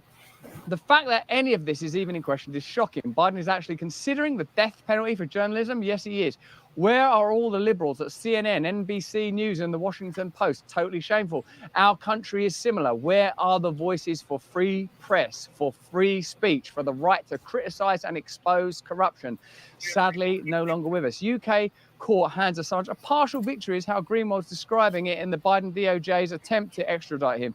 US must provide explicit assurances that Assange, 1, can raise a First Amendment defense, 2, will have the same rights as a US citizen, because of course he's Australian, and 3, will never face the death penalty. It's a subject that we'll continue to do our best to report openly on for as long as this matter remains unresolved, and we pray for the freedom of Julian Assange. I'm sure you join us in those prayers. We asked you regarding the Moscow attack. We're going to just jump into this for a moment because we're exploring it in incredible detail later in the show. You're going to absolutely love this story. Before we get into the Baltimore Bridge, before we get into Diddy, before we get into Huberman, before we get into serious trouble for talking about the way that the tech world supports the state, let's have a little look at what you guys thought when it comes to the terror attack in Moscow. Let's have a look. Oh no, that's not the poll. 4 is the poll, excuse me. If you had to bet your life, who did the Moscow terror attack? A, ISIS. B, Ukraine. Deep state. C, dissidents from former Soviet territories working with Ukraine and CIA intelligent funding. That's what a lot of people think. And I think gone are the days when we blindly and blithely trust the views of the establishment media. Even when it comes to Mike Tyson biting a little bit of Evander Holyfield's ear off, No Money Music goes, Holyfield was headbutting Tyson. There's 2 sides to every story, even the story where Mike Tyson bit just a small amount of Evander Holyfield's ear off. I mean, come on. Okay, so top Russian officials have directly accused Ukraine and the West of being involved in the deadly Moscow concert hall attack after it was claimed by the Islamic State group. IS has released video of the atrocity, but Putin and 2 close allies have claimed the jihadists were helped by Western and Ukrainian intelligence. Ukraine has rejected Russia's lies. The scenario is all the more unlikely because the US had warned Russia of an imminent attack 15 days earlier. Do you think that makes it unlikely or more likely? Isn't that kind of a alibi? So if you think that the US warning Russia of the imminent attack 15 days earlier, do you think that makes it more likely they were involved or less likely, to put M or L, depending? And this is, of course, BBC, state funding, taxpayer supported state media, of course. Let's have a look now at an interesting perspective from Scott Ritter on ISIS, on the Moscow attacks and its potential origins. And again, we'll be covering this later in the show in a way that's, I'm really pleased with it, actually, because when you think about what caused ISIS, yeah. This was not an ISIS attack. First of all, the way it came out through a press service. ISIS normally releases reports about attacks that it was directly involved in through their central branch, but this was done through the press service, which means that it's after the fact that ISIS is saying these people were motivated by ISIS, so we're going to take credit for it. But if you take a look at the photographs that they use, when was the last time you saw ISIS martyrs blur their face? They don't blur their face because they don't care, because they're dead. These guys blurred their face because they were hoping to escape. When was the last time you had an ISIS attack say, we're going to carry out this attack and then we're going to try and get away? That we're doing it for money, not for a desire to become a martyr. ISIS was a deliberate. Yeah, I didn't even think about that, did you? Like ISIS, they're, oh, get away from me! I'm going to live a good life after this. I don't want you ruining my job prospects by publishing my photograph after this terror attack. I'm going to start a new life as a zookeeper or a submarine captain. ISIS don't care. That's fantastic. That's, of course, taken from George Galloway's show. If you want to watch our brilliant interview with George Galloway, it's already up. And if you're an awakened wonder, that means a member of our locals community, you could have watched that live and posed questions to George Galloway. We regularly interview important innovators in the political and cultural space in our ongoing quest to form new alliances from people across the political spectrum that are anti-establishment and determined to bring them down. That's why, of course, we continue to support Bobby Kennedy's campaign. How do you feel about Bobby Kennedy now? Do you think his selection of Nicole Shanahan as VP means that, what do you think of her as a choice? Do you think this is positive or negative, P or N? Because, of course, she was married to a former Google entrepreneur, should we say that? Or, you know, or do you think that the way that the system is rigged means that they have to have ways of financing these political movements? And when you see how complex it is for a third party or independent candidate to make moves in this establishment-dominated world, you will perhaps be sensitive to the complexities of both Trump and Kennedy when it comes to the kind of financial alliances that appear to be present. Let's let Scott Ritter play out, because what he's saying is totally fascinating. And you know now that we'll touch on Bobby Kennedy, and then we'll move into the Baltimore boat story. Cover story crafted by Ukrainian intelligence to mislead. And I believe the United States is involved, because the first thing the United States did before anybody knew anything is said, ISIS did this.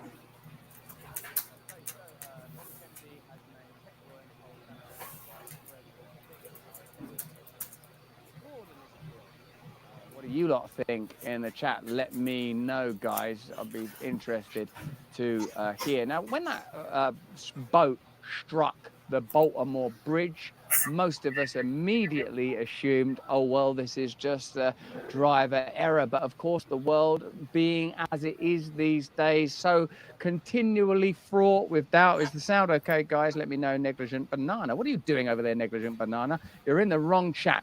Get over there into the Awakened One chat, because this is a time of ongoing cyber attacks, and we never know when they're going to happen. I mean, what looks extraordinary is the acute angle at which the boat turns, and also the manner in which the lights go on and off. Let's turn the sound up just on the off chance there's something up with the sound, guys, if you don't mind, because look at this. This is the age of the cyber attack. We could be being cyber attacked right now. Rumble are under perennial and constant attack. And maybe it's possible, at least worth considering, that all is not what it seems when an interesting cultural event such as this one takes place. Here we go. That does look a little odd. There's no audio in this clip, guys. Bloody hell, yeah, it does look sort of strange the way it goes down, doesn't it? Okay, of course, Joe Biden can be relied upon to have some extraordinary recollections about Baltimore's bridge. What's it called? The Francis Collins Bridge. What's the name of the bridge?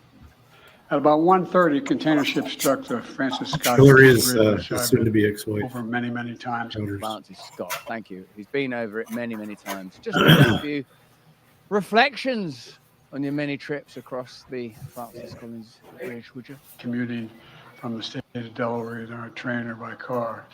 There's no train tracks on it. Here's Baltimore's mayor. He's right young. Everyone, this is a unthinkable tragedy. We have him because he's so young, frankly. This is interesting. It's already been announced that the Biden administration are going to pay for it. The federal government will pay for the entire cost of reconstructing the bridge. Why isn't the insurance company of that vessel paying for any part of the damages? Why would the federal government foot the bill? That's interesting. Here's Joe Biden making the same claim. It's my intention that the federal government will pay for the entire cost of reconstructing that bridge. And I expect the Congress to support my effort. This is going to take some time. The people of Baltimore can count on us, though, to stick with them at every step of the way until the port is reopened and the bridge is rebuilt. I think that's unusual. I mean, it is unusual, but do you think it's something that we have to inquire about? Shepherd Servant. That was the mayor. Yeah, the mayor, just like a young guy, just cracking on. Do you remember when that East Palestine train crash took place? How long it took the Biden administration to interact with it? It's just a very unusual event and an unusual response. Now, look, there are some interesting theories, and some of them are, I don't know, look, this is because, you know, there was that movie on Netflix that was produced by Barack Obama that talked about a cyber event, and you're probably familiar with the phenomena of, for example, if you've seen the footage of all of those tumbling towers in films and cultural artifacts that were made prior to 9/11. This is a bit like that, I figure. This is, this is sort of a still of from that Obama movie about cyber attacks. You know, leave the world behind. Cyber attack causes massive ship containers to lose power and crash. So, you know, people have sort of pointed out similarities. And Jim Corsetti over there on X, he's astonished by the number of potential coincidences.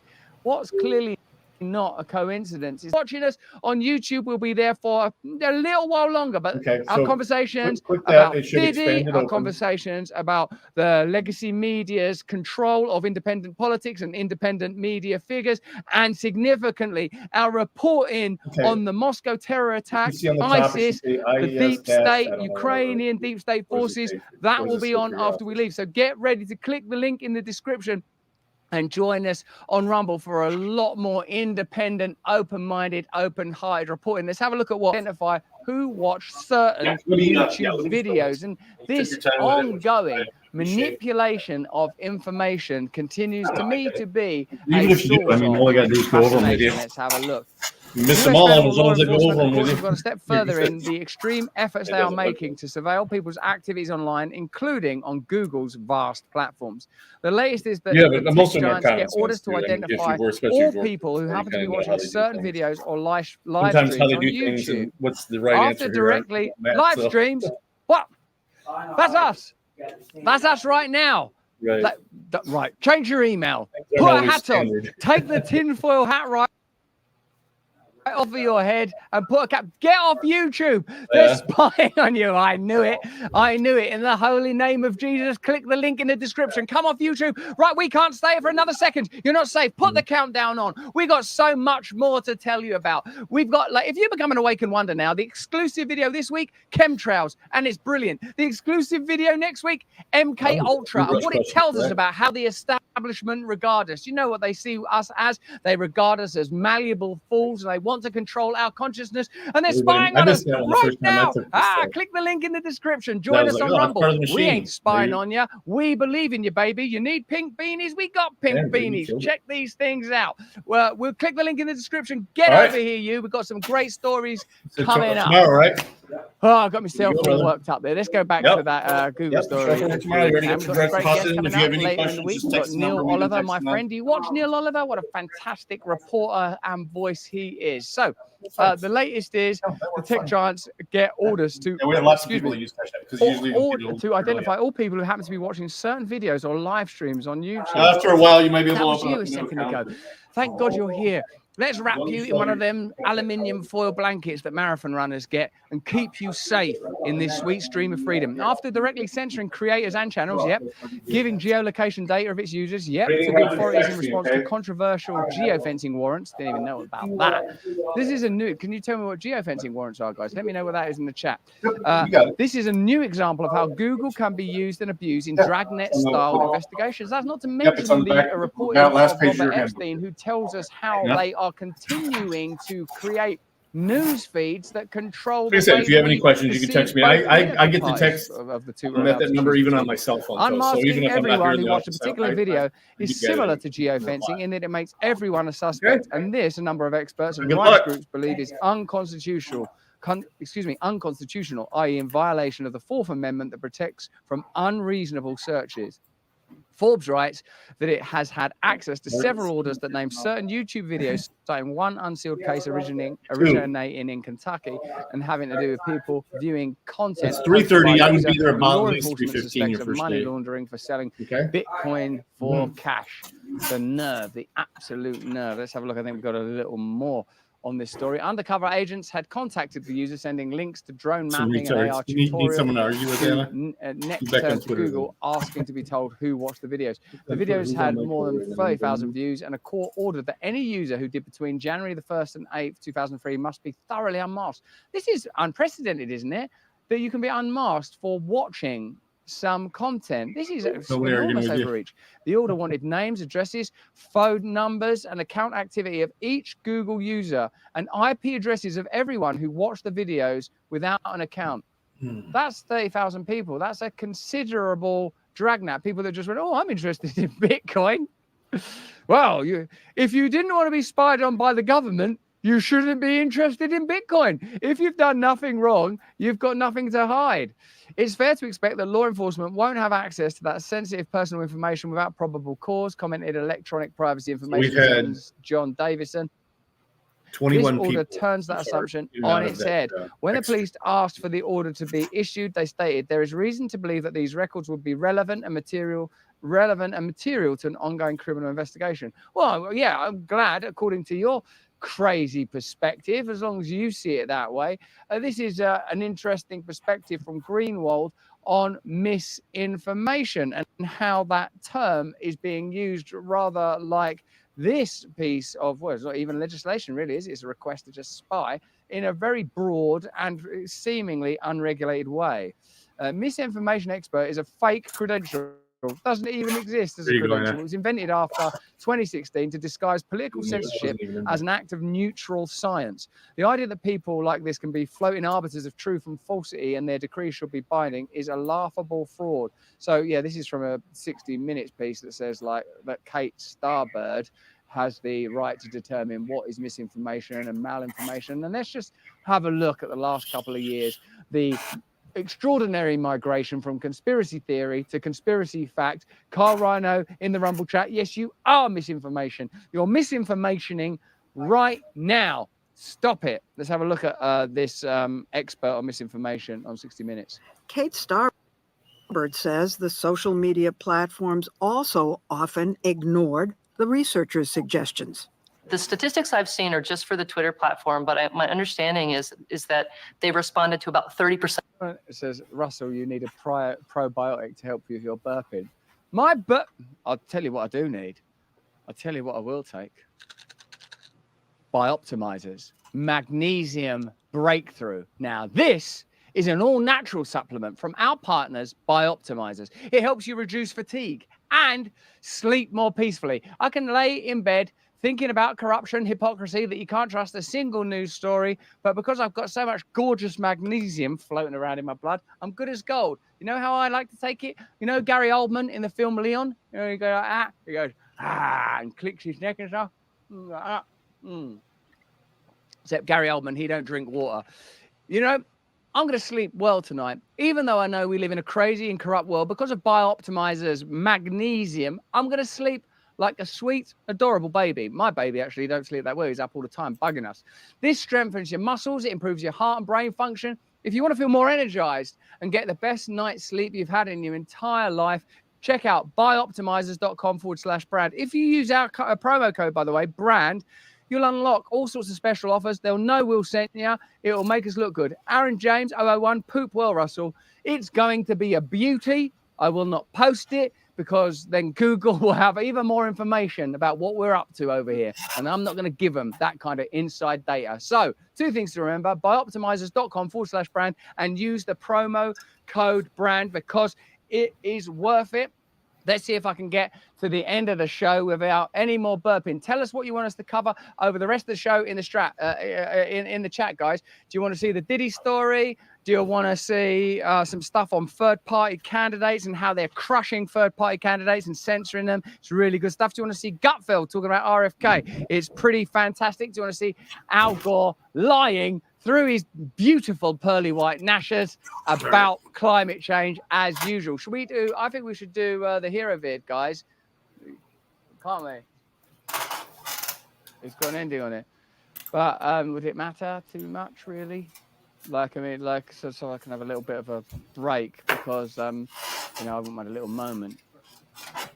Yeah, just come out of it. Listen, let's have a look at this. I love this bit of reporting. It's brilliant. We're talking about. You sending me here. Let's get to the thing. Let's go to the hero video. Dirty is in here. One of the video. videos that he sent me.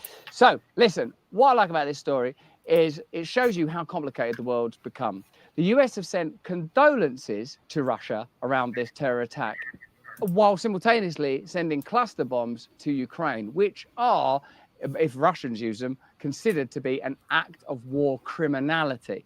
Increasingly, as even this Baltimore Bridge story demonstrates, every breaking news story has to be considered as to whether or not it is a conspiracy theory. So, we already asked you earlier, who do you think conducted those events? Do you think it was conducted, as we are being told, by ISIS? And what are the origins of ISIS anyway?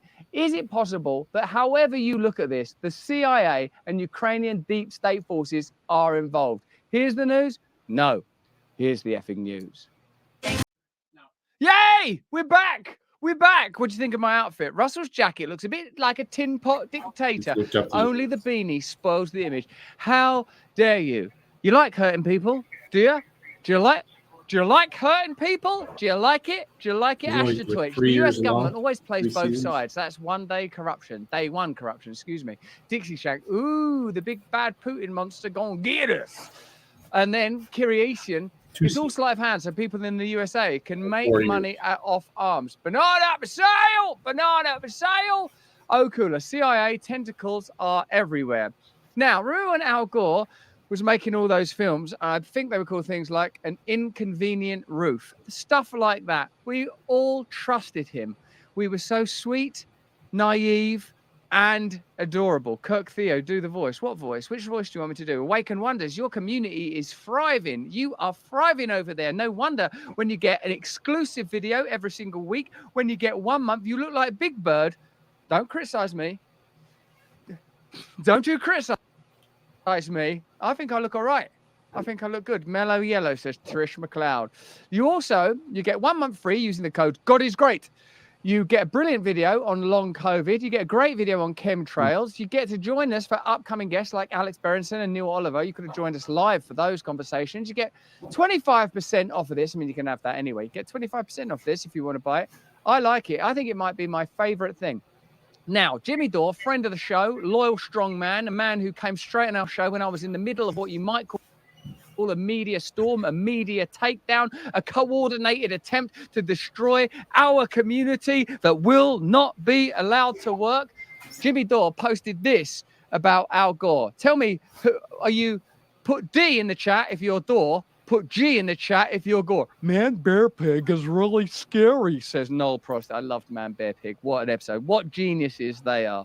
So yeah, D for Dore, G for Gore. When Al Gore advocates banning private jet travel and closing down 800 US military bases that are spread over the globe, then I'll know he's serious about reducing carbon emissions. Until then, I'm going to treat him like a liar who is trying to manipulate me and using fear of climate change to do it.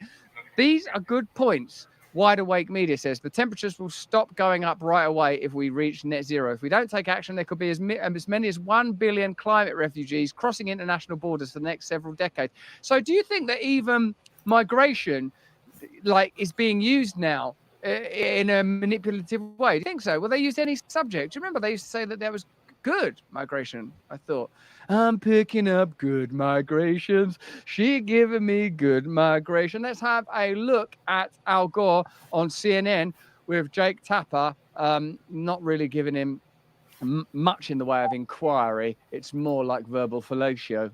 2023, officially the hottest year on record, deadly heat waves, catastrophic floods, devastating wildfires, more powerful storms. We've gotten dangerously close to the one. Go up the whole way through. Yep, that's been happening. Yep, I saw that. Yep, that's been happening. Nope. 1.5 degrees Celsius threshold, beyond which experts say humanity and the planet will struggle to adapt. Well, we still have the ability to seize control of our destiny. Here's the good news, Jake. If we stop we do exactly as I say, adding to the overburden of these greenhouse gas pollutants in the sky, if we reach what they call true net zero and stop adding to the heat trapping capacity. I'm gonna stop you there, There will be Al. no Just, plants. let me ask you about this. There will be no Is CO2. it true that your eco-friendly investment firm owns shares in polluting companies? The green-friendly investment firm, co-founded and run by Al Gore, owns a portfolio of more than $26 billion worth of shares in nearly 24 companies that were found to have increased greenhouse gas emissions in recent years. Well, Al, so private jet travel, that could be banned.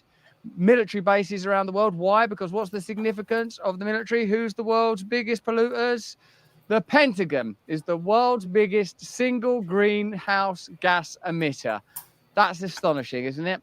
It's the largest institutional fossil fuel user in the world. Since 2001, the military has been responsible for 77 to 80% of the federal energy consumption. The DoD maintains more than 560,000 buildings and about 500 bases around the world. So didn't Jimmy Dore just nail that in a single post? Is it just a simple fact that we can trust Dore more than Gore? Dore more than Gore? Now, we can't leave you, even though we've got a lot to do here, without covering Diddy, because otherwise you'll be upset that we didn't cover it. As you know, because of my own recent media attacks and incredibly vile accusations, one thing I like to mention is innocent until proven guilty. It seems like what you lot are incredibly interested in is whether or not Diddy is part of a Epstein-style network that includes other super famous people. And indeed, when the Epstein stuff came out, what appeared to interest most of you was how it was interconnected and interwoven with power. Now, if we can rely on one person to speak freely and openly on the subject of Diddy, we saw Cat Williams, the sort of harbinger, the John the Baptist in this scenario. Now, here's Kanye, and you know that Ye is always pretty keen to compare himself to the Messiah. I met Ye a couple of times. I met Puffy. I've done a movie with Puffy. I done a movie with Puffy. I'm doing a stream right now with this little puppy, and let's have a look at Kanye on Diddy. Let's check this out. Let me know if you've seen this already. This is pretty interesting. Kidnap my daughter in public, and I didn't have the address to my child. None of these niggas that want to say something Travis now. gave you the address, though, right? Travis gave me the address. Right. But as far as Meek Mills, Puff Daddy, whoever, none of these niggas, all you fake hard niggas, fuck you. Hold on. Okay. All you. My favorite bit is that when he goes, well, actually, he tries to interject the interview. Hold on. Okay. Hold on. But then he just carries on much more like N-word, motherfucker stuff. It's unbelievable. Fake hard niggas, fuck you. You know what I'm saying? I don't give a fuck who, because you can't shoot nobody anyway. And the reason why you got to talk is because you did a deal, you fucking fed. You know what I'm saying? That's why you got to come at me, because part of the deal for you to be a do all that, and get out of jail is that you promise that you're going to go pull my coat car. So y'all niggas shut the fuck up about me. Now let me say it calm. You niggas shut the fuck up about Michael. Kanye, come on the show. Kanye, come on the show. Did he Fed? Is that what's at the heart of this? Because I remember when I was in a whirlwind series of legacy media attacks alleging some deplorable things about me, which I strenuously deny. I remember thinking, whoa, this is pretty heavy. Russell Brand, strange to give the full quote. What is the full quote you're referring to, Chip Henson? We'll give the full quote. We've got to get off there. Get off the fence, Kanye. Yeah, Kanye, he don't hold back, does he? He don't hold back. Listen, guys, we got to fly because we're recording an interview now it's good. It ain't Kanye, come on the show if you want to. But we've got to jump off. We've got so much content. We've got so much more to tell you. But you didn't say all the words he said. Oh, yeah, I'm not going to say, I don't use the N-word. I don't use the N-word. I would never say that word. I think it's offensive. Of course. And who benefits? Who benefits from that? So listen, we're going to do an amazing interview. You're going to love it when you see it. It's one of those interviews that's going to change the narrative. It's a shocker. It's a surprise. It's astonishing. And if you want to become an awakened wonder right now, use the code God is great. You will get 1 month free. You can cancel anytime. That's how confident we are in what we're doing in this movement. That's why I wear a yellow hoodie. That's why I believe in what we do. Join us. Join our movement. We'll see you tomorrow, not with more of the same, but with more of the different. Until then, if you can, stay free. Switch on, switch on, switch on, switch on, switch on, switch on. Switch on, switch on, switch on, switch on, switch on, switch on, switch on, switch on.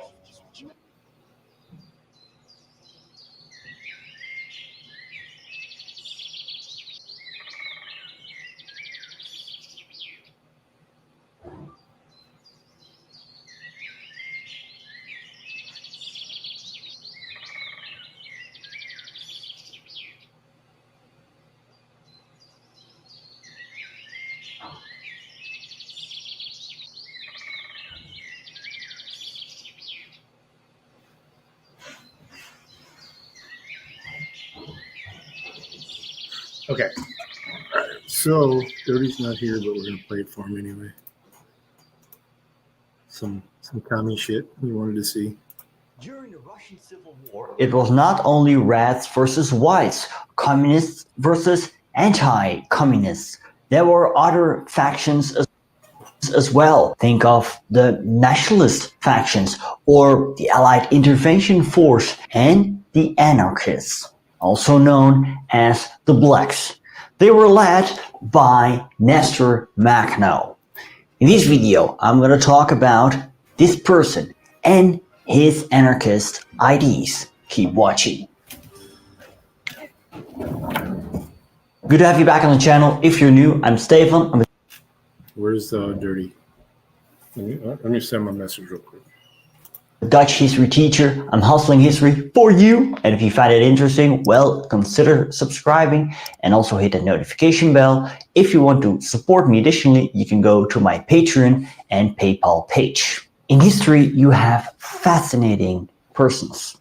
Some are very well known and others are well known. But if you ask, who was this person exactly?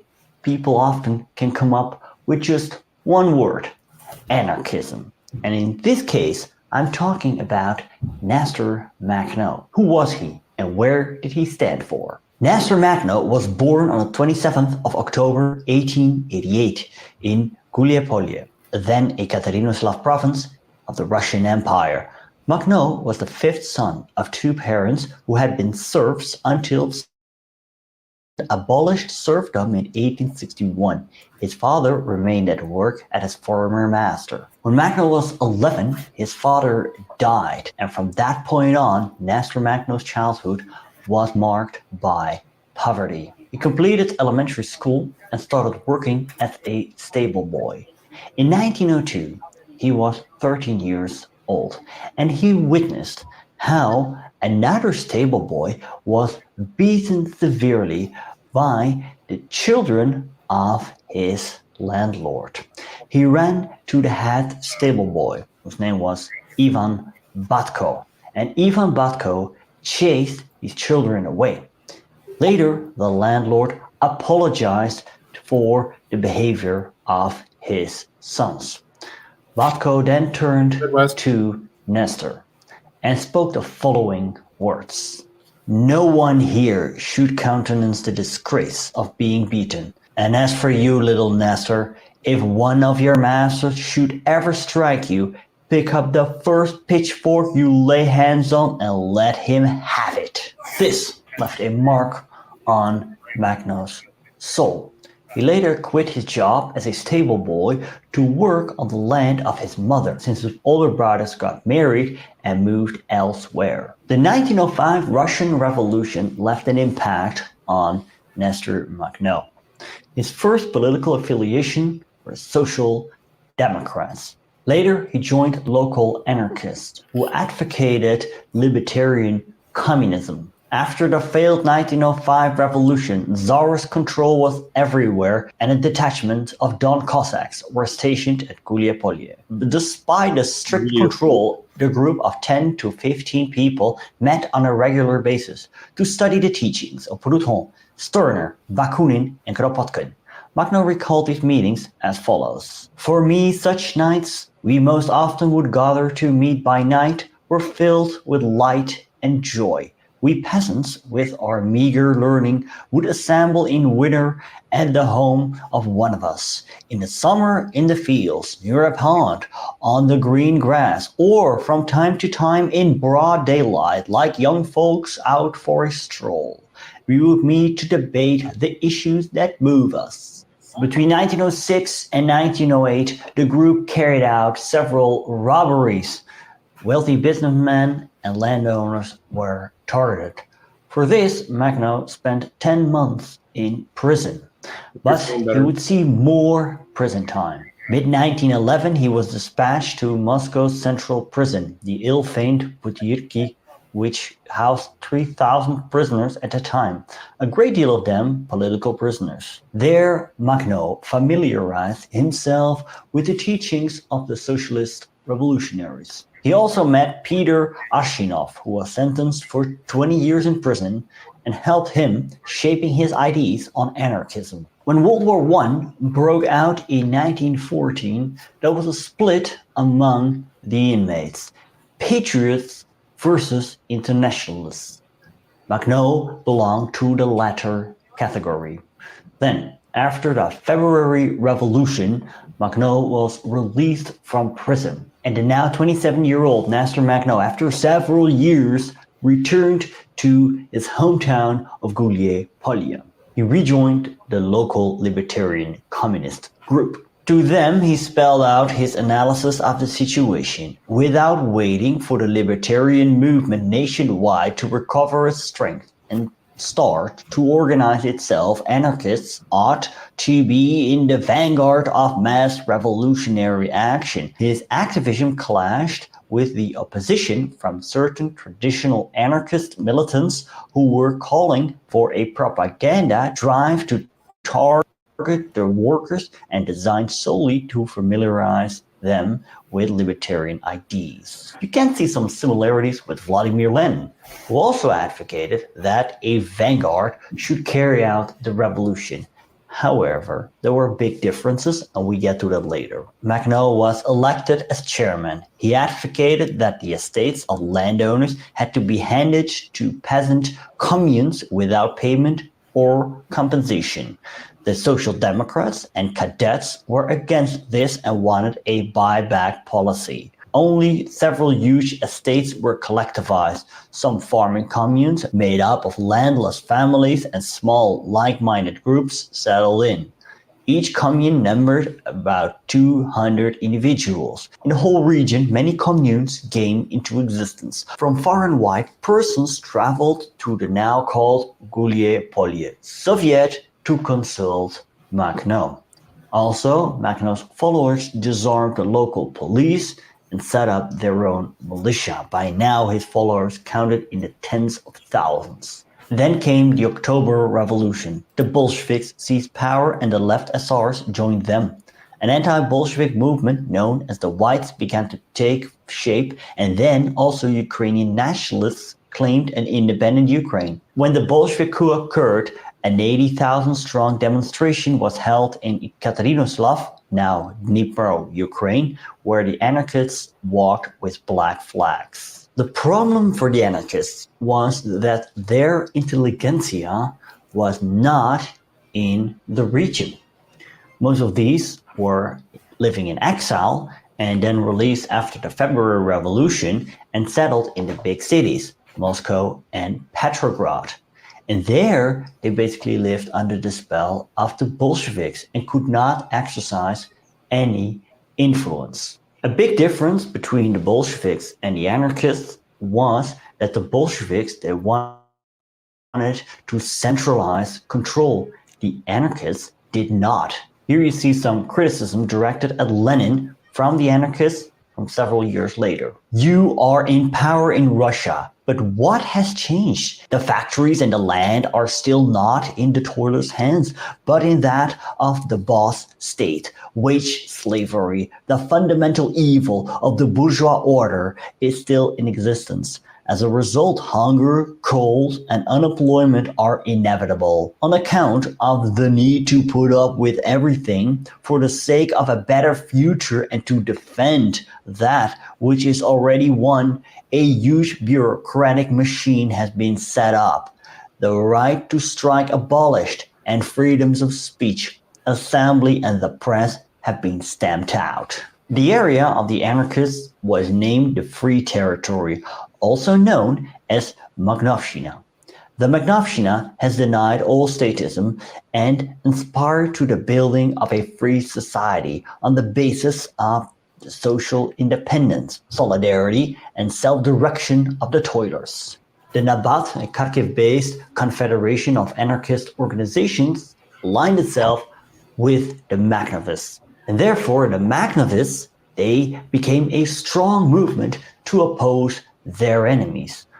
But who exactly were their enemies? Back to early 1918, at the negotiation table of Brest-Litovsk, the Ukrainian nationalists managed to get recognition by the Central Powers. The Central Powers moved into Ukraine, and thus the Bolsheviks signed the Brest-Litovsk Treaty and recognized the Ukrainian Nationalist Republic. Yet in April, the Germans installed a new puppet government led by Pavlo Skoropadsky. It was during the time of the Ukrainian state, also known as the Hetmanate, Nestor Makhno formed his army, the Revolutionary Insurgent Army of Ukraine, to fight the Skoropadsky regime. This army would operate from the Free Territory of Ukraine and fought later against the Whites while cooperating with the Reds. However, they were betrayed by the Reds, and how that all played out is what you're going to learn in a future video. Don't forget to subscribe. Thanks to my patrons, and a special thanks to Liam Devlin, Damian Wallace, Connor, Philip Jordan, Jakob Musland, Nick Terranova, Haley Mark Littlehill, Janusz Dojinkiewicz, Joanne Justin Trebell, Tanya Dixie, Henry Clarkson, Rob Park, Andrea Martic, Susana Di Bella, John Beach, Luis Becerra, Fernando Lopez Ojeda, and Mike West. If you like to learn about the other Russian revolutionary parties, Anarchy versus anarchism, are, as you know, Matt, are much different things. Look at that. Ukraine is part of Russia. Apart from the Bolsheviks, I have an interesting episode for you right here. Hey, and if you want to learn about the messy 1918-21 period in Ukraine,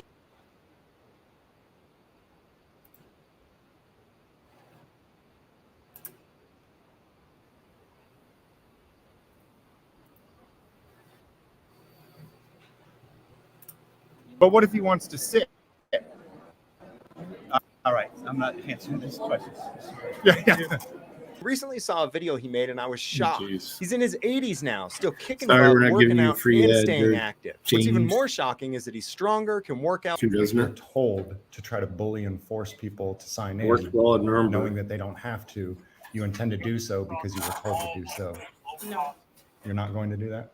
no, because I don't I don't consider bullying anybody. I was told that make sure that everybody signed in.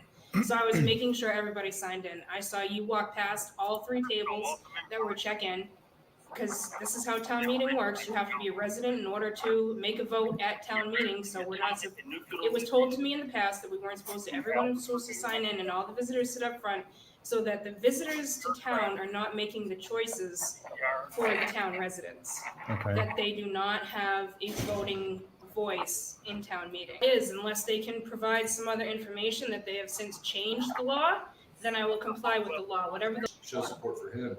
Right. He obviously wanted to fill in. It was just weird to me that we've been all over, from east to west coast, city halls, everywhere. And it was the first time where it felt like, everyone in the room kept looking at us like we were there for a nefarious reason, and it's not that. This has never happened in town before. This is the First Amendment auditors are all new, and so to a small town, this is all new, and people don't know certain things and don't know. You say First Amendment auditors too, and I think that's what a lot of people are looking at. But What is a First Amendment audit to you? There's no right or wrong answer. I'm curious though. What does that mean to you, First Amendment audit? I don't feel like I should give my personal opinion on this because I'm here as an official. Well, it's okay. I guess Well, officially. so that's- I guess officially, then to the town, what is a First Amendment audit? So what it looks like to the people that work here in this town, you guys come around with the cameras and make sure that we're doing our job in a transparent fashion. Okay. And that's why I ask, because I think that's what a lot of people see it as. But I don't think it even needs to be called a First Amendment audit, really, because there are a lot of people who come in and record their own. Before I ever knew what this thing was that has a term, First Amendment audit, I personally always recorded, like 10 years ago, always recorded my interactions with my government. And so I feel like everybody who exercises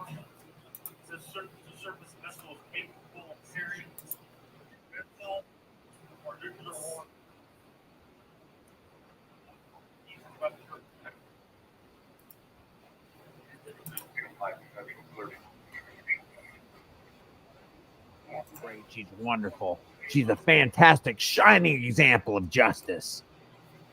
Unlike many others, she strikes the necessary balance between being strict but being fair. I think this is what most people want. Most people want justice. And most people want to extract the element of policing for profit, courts for profit, and the state for profit.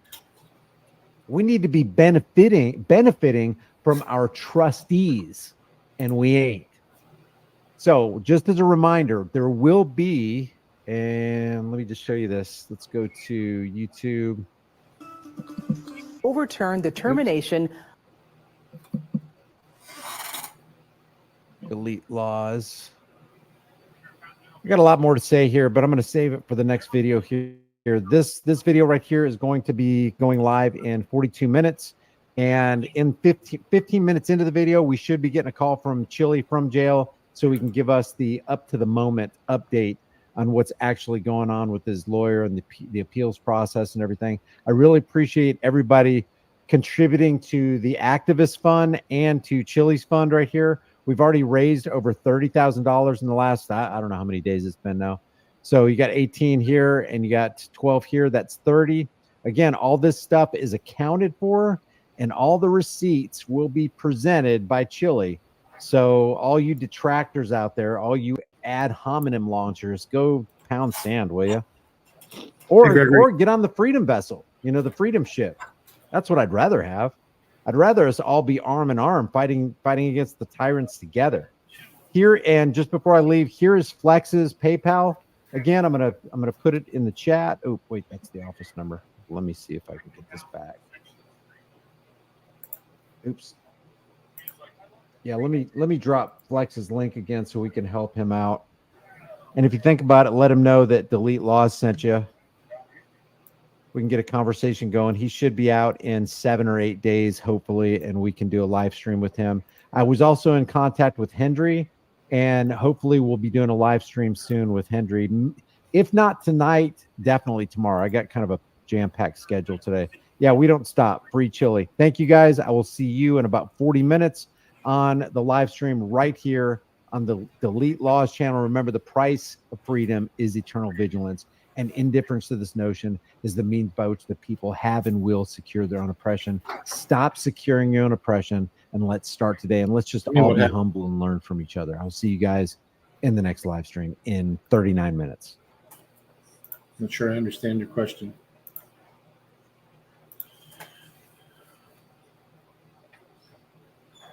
I don't know. I think he's going to update us on that video coming up. I haven't seen anything on him. Someone puts a gun on you?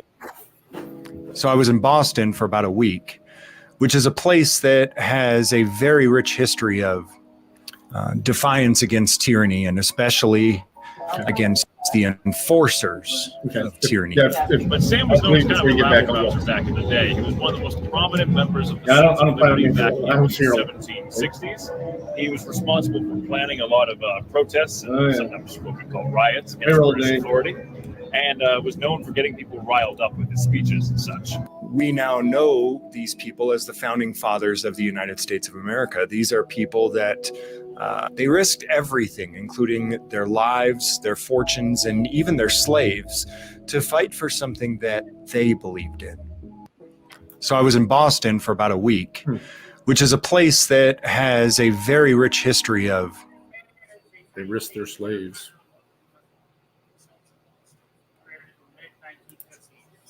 Hey, Team DLZ, how are you? This is Chili. Today is March 26th, Tuesday, 2024. My message from the dungeon. So, the thing here in the Park County Detention Center, the big deal is lockdown. When they lock you down, that means you guys have known from the messages I left previously that you're locked down to your bed. You have to stay on your bed. You can stand up, but not for very long. You can stand up to stretch, but that's about it. So what happened what happened today was that they wake you up at 3 o'clock in the morning for breakfast, which is block. And so then you go back to bed at 3:30, 4 o'clock at the latest at breakfast. Anywhere comes from anywhere at 3 and 3:30. And then at 4 o'clock, you go back to sleep. And then at 6 o'clock, they come around and they grab people who are going to go to court that day. They walk around and they pick people up for court. Now, there's 70 guys. There's 70 guys in here, and nobody signed up to be here. So I'm going to explain what I mean by that in a minute. So apparently today at 6 a.m., when they were shackling up people as though they were Charlie Manson taken to court, in the hallway between this room 2N and the courtroom, apparently when a civilian walked by, a female civilian, the inmate in this particular room didn't turn and face the wall. He was told to turn and face the wall, and apparently he didn't. So nobody knew that. Nobody saw it. It wasn't in this room. Nobody signed up to be here. And so what they did just a few minutes ago is the sergeant came in. They call him the sergeant or whoever the sergeant is. And what happened was a few minutes ago, the sergeant came in, and everybody's just laying in bed where no one's doing anything. It's really, the first rule in here is to mind your own business. That's the first rule. Mind your own business. Literally, everybody will tell you what the first rule is. If there's a water bottle sitting on a table that's not yours, mind your own business. That's the rule in here. So now with that being said, you know what rule number 1 is. Okay, so just now, it's roughly, I don't know what time it is, 2 o'clock, whatever time it is, the sergeant came in, and there's several levels of hierarchy within the prison guard rankings. And so the sergeant came in and started saying, hey, listen, there's a guy in the hallway going to court today, and he didn't turn around when a civilian walked by, and he looked at her. Apparently, we're all rapists now as well. We are all some sort of women predators, because if you look at a woman, then obviously you're a predator, of course. But here's where it really gets twisted. Okay, nobody signed up to be here. Nobody signed up to be in the military. We're not here to serve our country.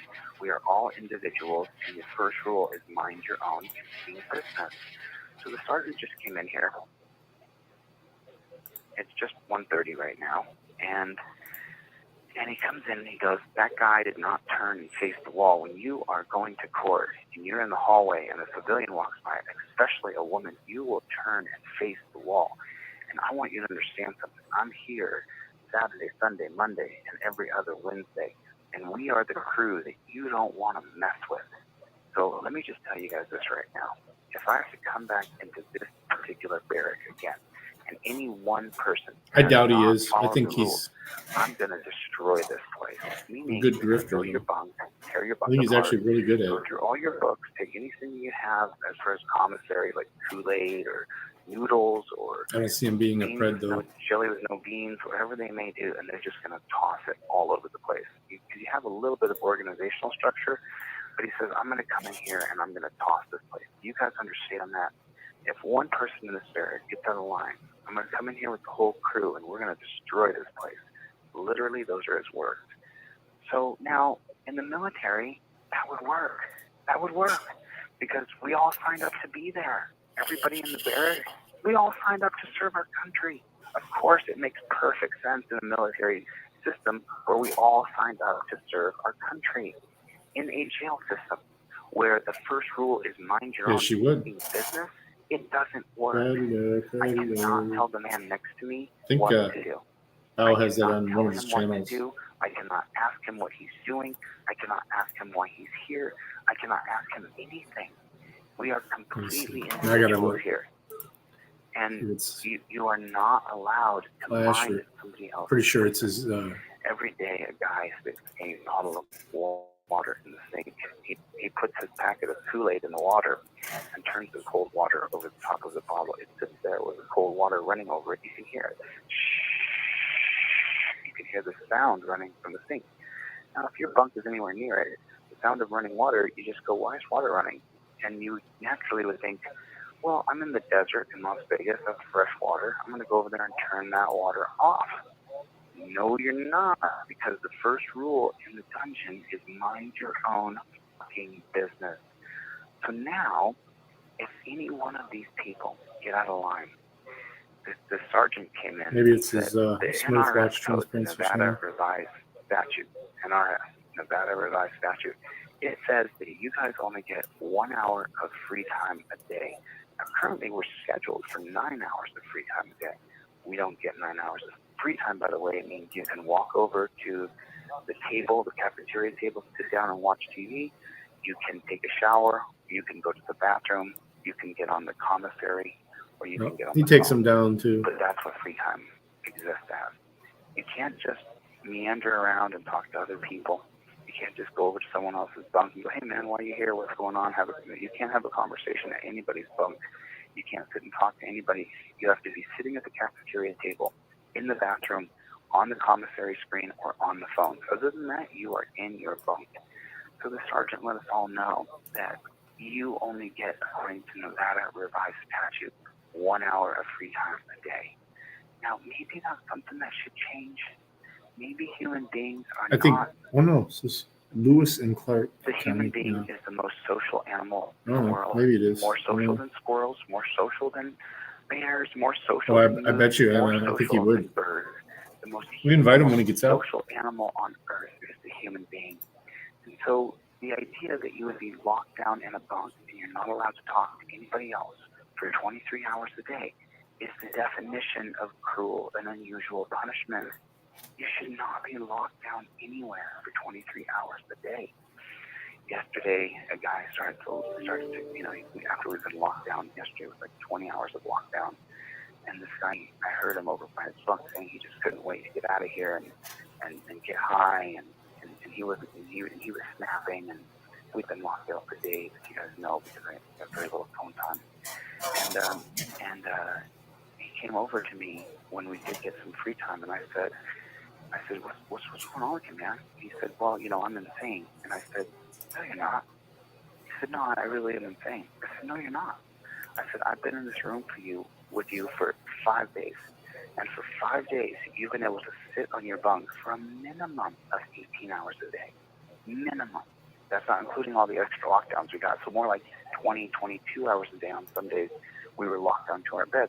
I said, I have a cousin who died in Matthew. I said, if my cousin Matthew was here and they told him to sit in that bed for 18, 20 hours straight, as you have done, he wouldn't be able to do it because he was literally insane. So you're not insane, bro. And he looked around and he was like, I'm not insane? I said, no, you're not insane. If you were insane, you wouldn't be able to do it. And then he was Listen, like, Chili making smiles in jail. I heard you sitting over there saying that you couldn't wait to get out of here and get your head smacked. I said, let me tell you something about it. I said, the reason why you can't wait to get your head smacked is because you have no mission, you have no goal, you have no purpose. I said, if you pick a star, and that is your North Star, and that is your mission, that is your purpose, then smack gets in the way. Then getting high gets in the way. Then getting drunk gets in the way of that mission, that purpose. And boy, Atlas Shrugged, I'm 200 pages in, and man, it nails it. Atlas Shrugged nails it.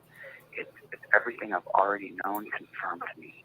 That you have to Just have not reading that? a mission. You have to have a driving force behind your life. You have to have a North Star. And maybe that is to help Picture, children here's the deal, overturn Kerry recommended. versus Ohio. Great.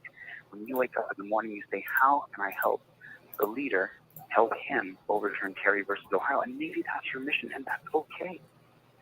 But you have to have a mission. You have to have a North Star that every day you say, I'm going that way. You wake up in the morning and you say, well, I've got to work. I got to take care of my kids. I got to make sure that my mom's got this. I got to make sure this. But then my mission comes right back into focus. Of course, I have to go to work to pay my bills. But even when I'm at work, what can I do to accomplish my mission?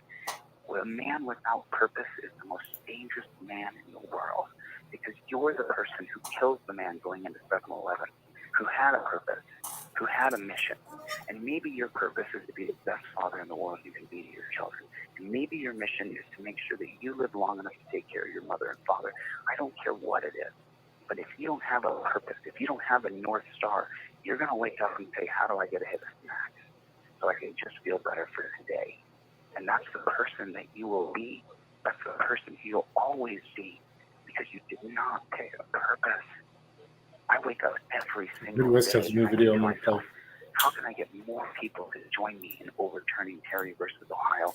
How can I get more people to vote for me for governor so I can become the executive in charge of the state, so I can change the state constitution that says the first order of business is that the rule of law and its 4 principles must be upheld. And the very first one is that government, its agents, its lawyers, its judges, its legislators, they must be held to the rule of law. That the government agents, the lawyers, the judges, the district attorneys, the legislators, all of us, every single person must be held to the rule of Hey, law. Jacob. If every state constitution says that, then you know what? We might have a country that was based on the rule of law. But we don't have that country, because so many people You know this guy, don't have Chili a DeCastro? star, they don't have a mission. So as you listen to this voice memo with me in the dungeon from jail, let me tell you something. My mission has not changed. Absolutely nothing in me has changed at all. Only my resolve has doubled. I feel more empowered and more of a push at my back than ever before to get the rule of law established. The judge that put me in the dungeon should be held accountable for what she's done. And the only way I'm going to be able to hold her accountable is through the media. And that's what I'm going to do. Apparently the judge, this is her last term, and so she feels empowered to do whatever she wants, because she knows that the rule of law doesn't apply to her. The 1951 case of Penny versus Brandoff gives judges immunity, and so she has immunity. That doesn't change my mission, and she will not distract me. The reason why so many people will attack me is because I have a mission. You guys can see it in the comments. People will attack me and say horrible things about me, even though nobody can produce a victim of mine, because none exist. Oh, they can read this and read that, but no one comes forward. No one's going on camera and saying I've ever done anything wrong to them, because it doesn't exist.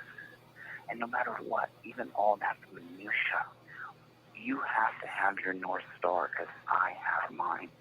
And if you don't have one, then join me on my mission and our mission to overturn Terry versus Ohio and to get the rule of law to be established in every state in America.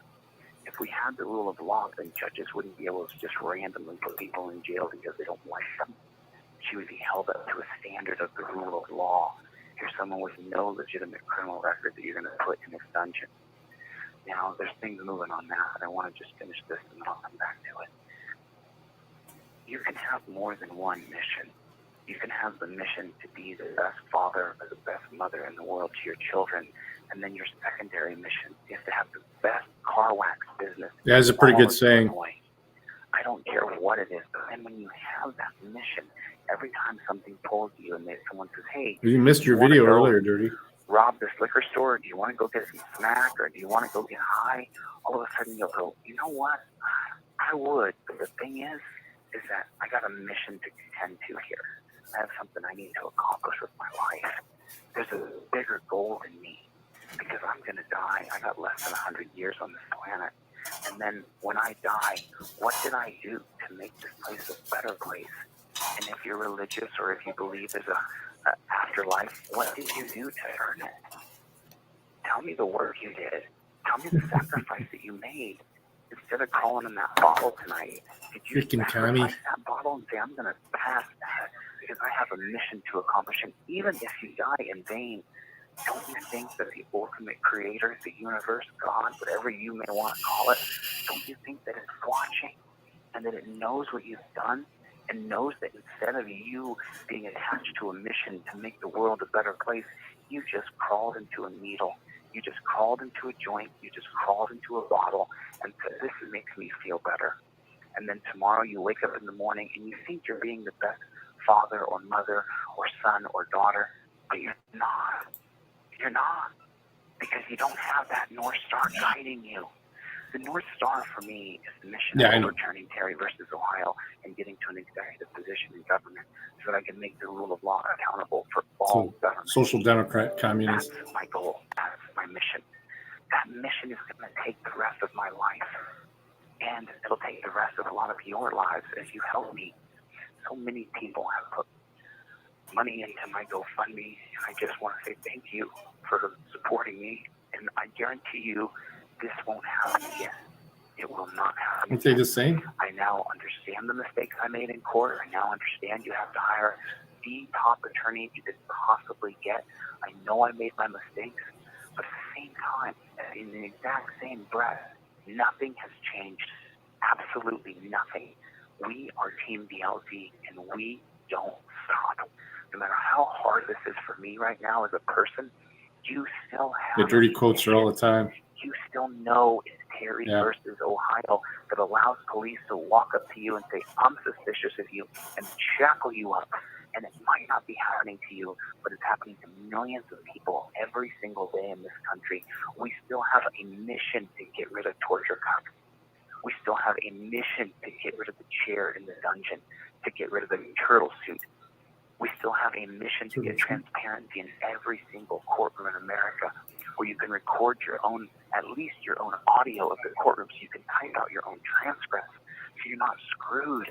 So many people tell me I can't afford the transcript. I understand. You still have a mission, whether I'm in here or not. It is up to you to keep going, no matter what.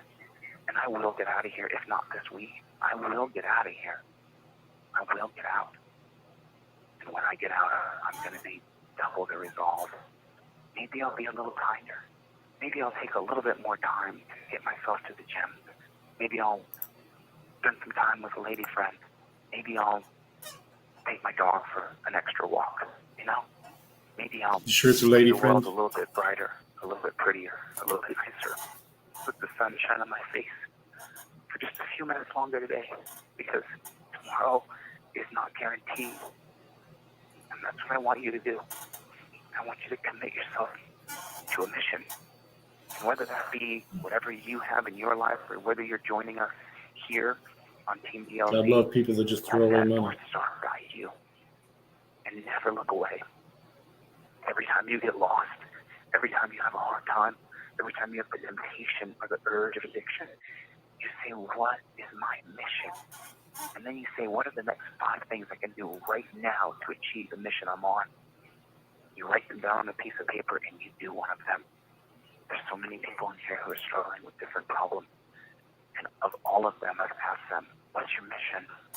And they don't have one. They don't have a mission. And you do. You are Team DLZ. There wouldn't be almost $20,000 in a GoFundMe if you were not Team DLZ. You are. And that team is to overturn Terry and to get me to the executive office, because I guarantee you, especially after this has to change. You don't stimulate anybody's brain locking them to a bed for 8 You'll make me bleed my own blood. You don't help any person become a better person by locking them to a bed for 18 to 20, 24 hours a day. So, with that, that's today's update, March 20th. Why do you think I haven't read it? This is Chili DeCastro from the Dungeon. I love you guys. Thank you. Peace, Chili.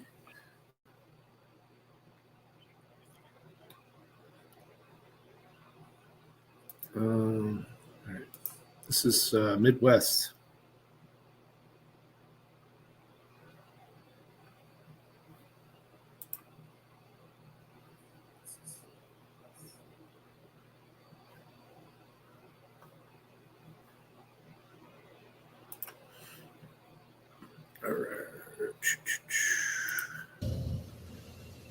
Just trying to ask you guys a question. You want to back up? No, I asked you, are you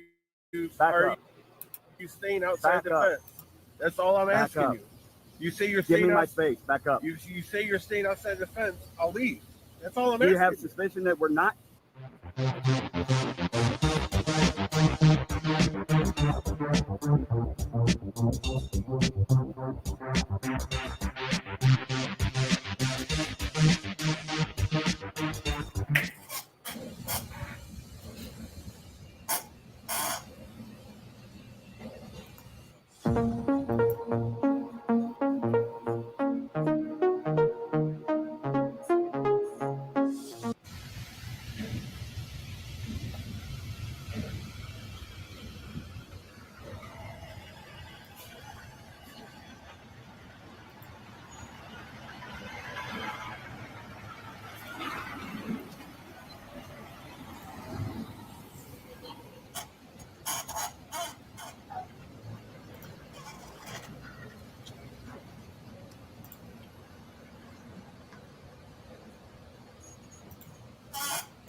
Going up the conveyor belt there. We've got trailer full over here. There. A couple trailers over there.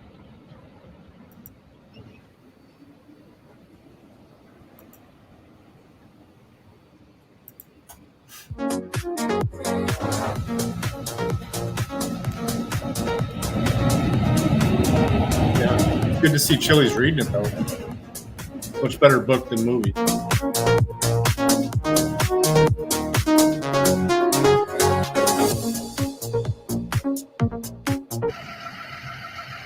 It's garbage, Matt. Yes. Kaufman Brothers, Rental and Leasing, Aurora, Illinois, 630-897-4291.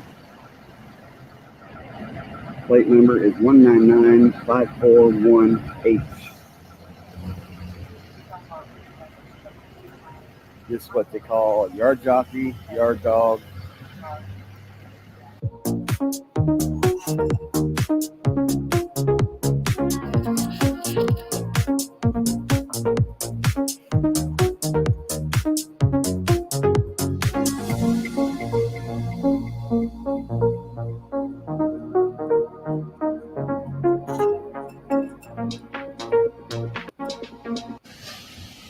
Okay, you're a truck driver coming here to pick up or deliver, whatever the case may be. This is how you do it. Yeah, they kept changing the cast. Take that for Google Photos so people can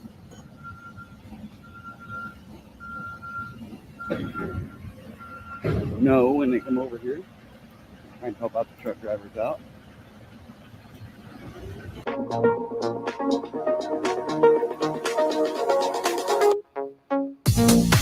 can see the sign, no photography, no recording. That's authorized.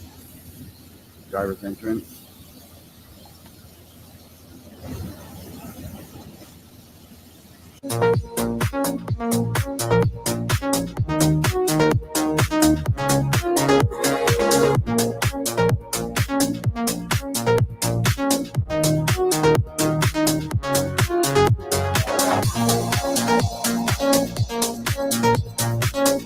Good editing.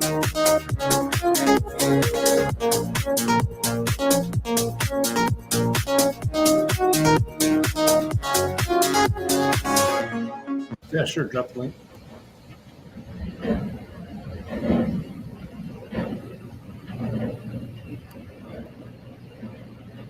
This is short too. This is only 10 minutes long. I'm going to be done in a half hour.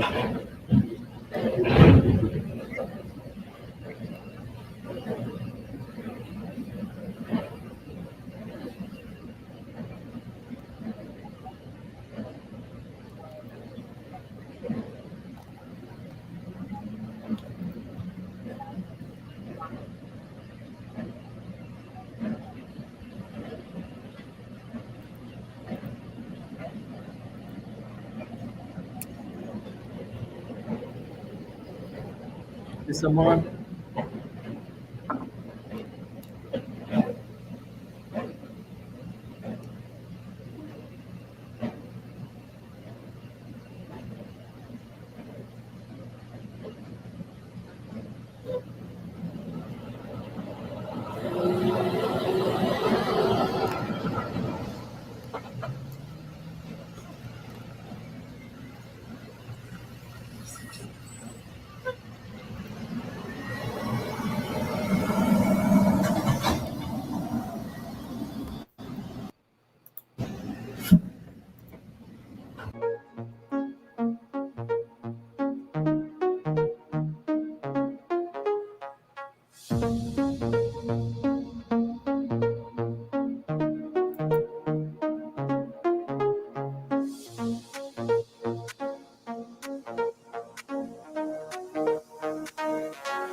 Yeah, that's cool.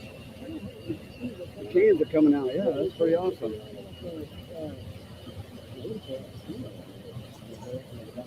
Yeah, that's pretty damn cool. What do you think about where you want to go for supper tomorrow or tonight? Tacos? Let's go authentic or Mexican American or what? Okay.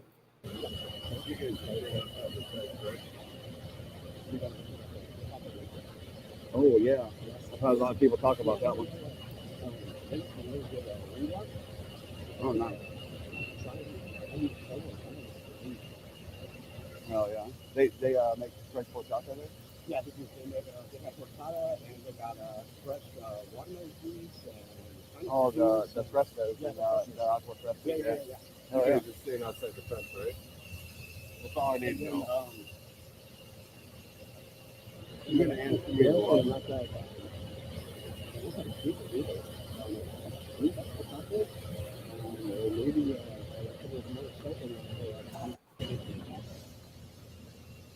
Just trying to ask you guys a question. You want to back up? No, I asked you, are you staying outside the fence?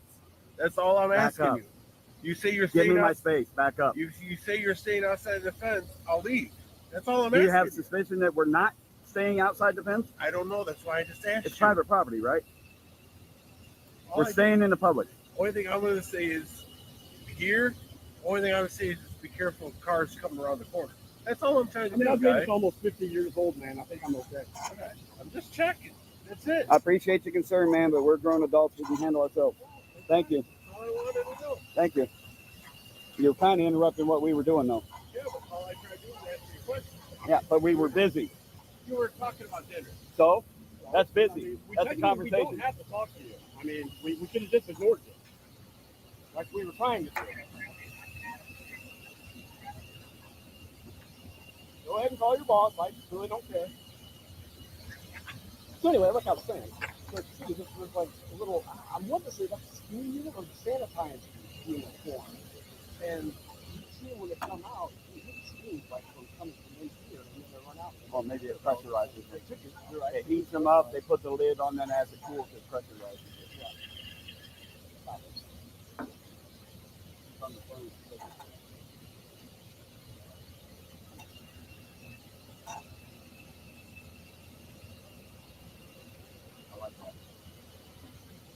talking about doing it. That's perfect. I'll use the skills, but I don't think I'll ever work in the field again. Right off here. It is pretty cool how that works, though. Yeah. Maybe I'll be the medic for the local militia. So they're going in the front. That's full protein. Right. And by the time they run through here, the whole facility, that's how they're coming out, these little cans. Pretty wild. You can see that right there. You got cans coming up. That's gonna be your gonna be part of your Thanksgiving meal this year, guys. Very well could be. I'm gonna make a pumpkin cheese stick. With the cinnamon. Yeah, ground garlic. Cinnamon and whipped cream topping. Oh yeah, no cream cheese whipped cream. Mix it. You mix the pumpkin stuff in with the cream cheese. Yeah, and then you mix the Cool Whip with the cream cheese, and it makes a cream cheese topping. Yeah.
Oh wow,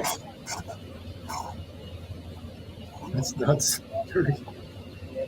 Hello, Ed. Dirty. We got filmers.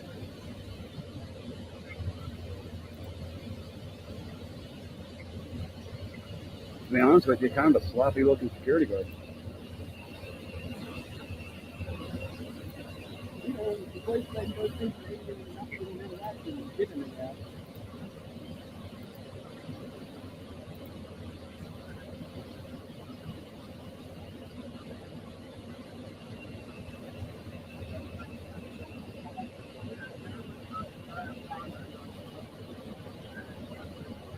I got it pulled out on him, bro. You see me reaching for it? I don't want to have to be that way, but he's a big boy. Who's got the burner? Huh? No, he got verbally assassinated, so.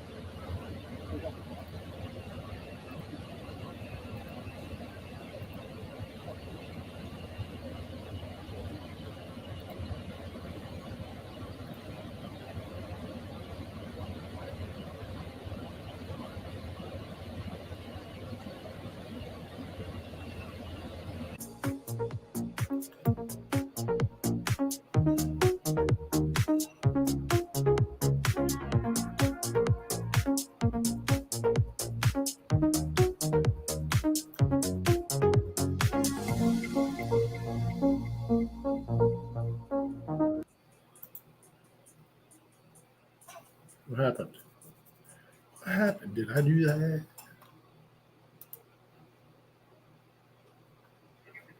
Fuck.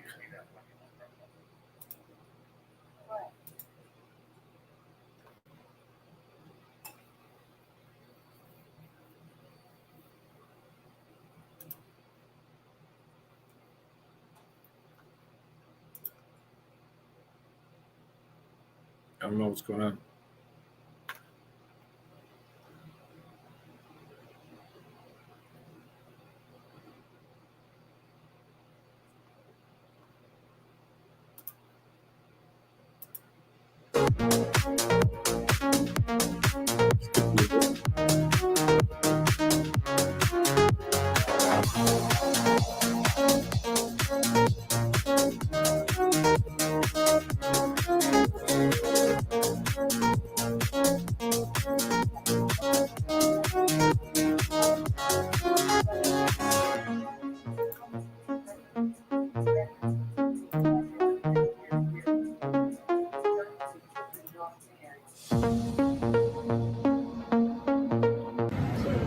up like what we're talking about.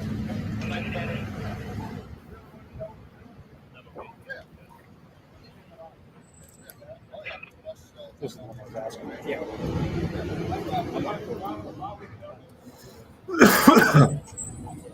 Morton, home of Libby's country.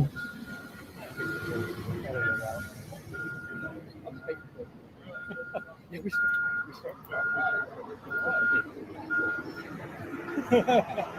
Oh, shit, there we go. Awesome. Okay. Yeah, we did. He's like, you in for this?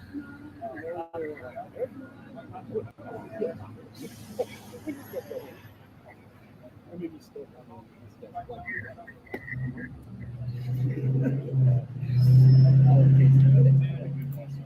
actually had to kind of put his hand on us. Yeah. I have one that did that.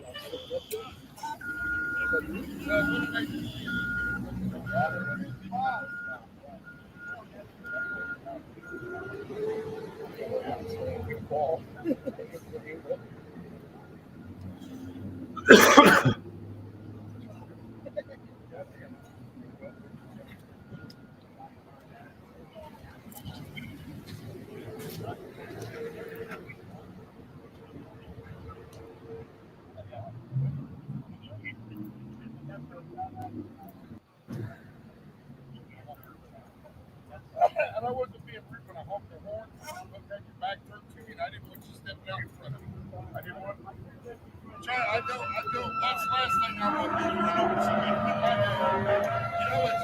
You have a paperwork I have to fill out.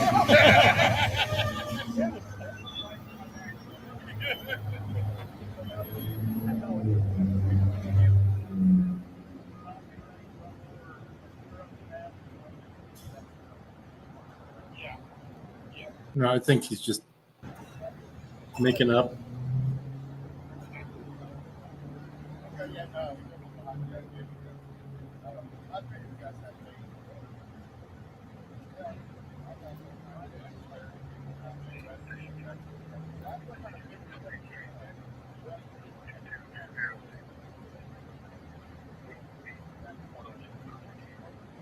That's crazy. Don't get me started on the Second Amendment. You want to know my opinion on the Second Amendment? I don't care if you're a felon. I don't care if you're a man. I don't care. You have the right to carry a gun. Anytime, anywhere. The only exception I would allow is if there is strict security. Nobody but security in that place. Everybody has to lock them up when they go in. Jails, prisons. I don't think you're going to do it. Anywhere else, I don't care. You should be able to carry a gun anywhere. I don't care what your background is. The only other exception for the order, if you're on probation or parole, until your time is served, you don't have a right. Once your time is served, you get a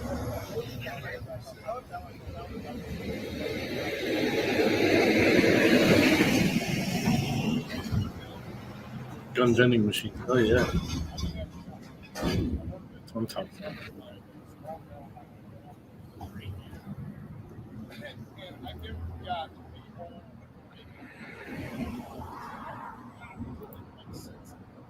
You know, I was the cop that, okay, this is the first time I've talked to you.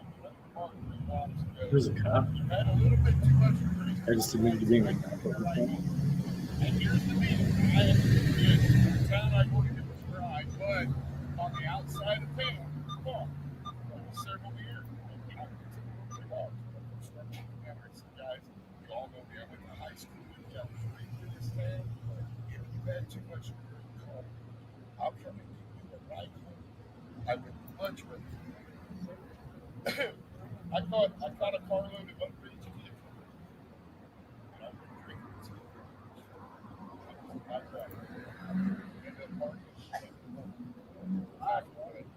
I got a call from a neighbor. Hey, there's What's a that? bunch of What's that? What's that wings? kids over at this house next door. Who's that? I don't see them. I can see from the door. Hey, got a what? Yeah. I got a question. Anybody leaving here tonight? No, Carl. I've got a nuts. Kids are gonna kids. You don't have to. You know, and the thing is, you don't learn anything if you don't make mistakes. You try to keep your kids from making mistakes.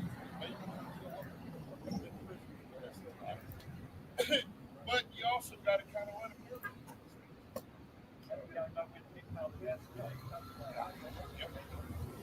On X? Yep. Y'all have video as well. That was good interaction.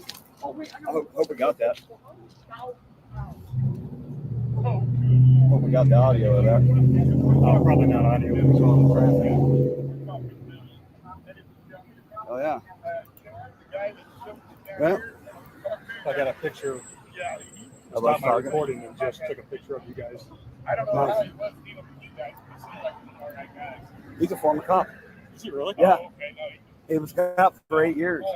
Shit. He goes, I wasn't trying to be rude to y'all. Yeah, I heard that. I was like, well, we wasn't trying to be rude either, but when we're doing what we're doing, we usually don't talk to anybody. And he's like, no, that's fine. I appreciate that. No harm, no foul. He's real cool about it. That was very cool interaction. Millions of pounds of pumpkins. Oh, yeah. Millions. Millions. Yeah. They probably do 20, 30 of them a day. Yeah. Yeah. And he said he just millions. Yeah. Oh, yeah. This was one of the main facilitators of. It's the only one. Yeah. For the pumpkins. Yeah. No, it's not. Yes. There's for some. Libby? No, there's some in other states. I asked him, and I said, "Are you the only one in the Midwest?" He's like, "For pumpkins, yes." Really? Yes. They must have shut them down then. There used to be. This is it, dude. That's crazy. That's the rules of the world, man. Well, I think we're going to go ahead and call it, y'all. We just talked to the one guy that was on the right, former cop. The other guy, he watches the stuff all the time. So thank you all for tuning in. Much love, peace, and bacon grease, or pumpkin, whatever. Later, y'all.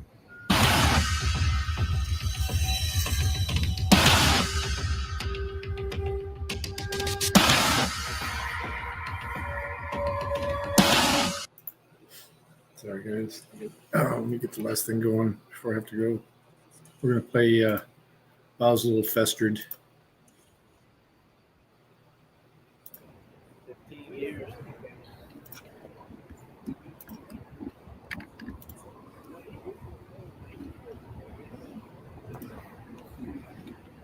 I never got your link, Anna.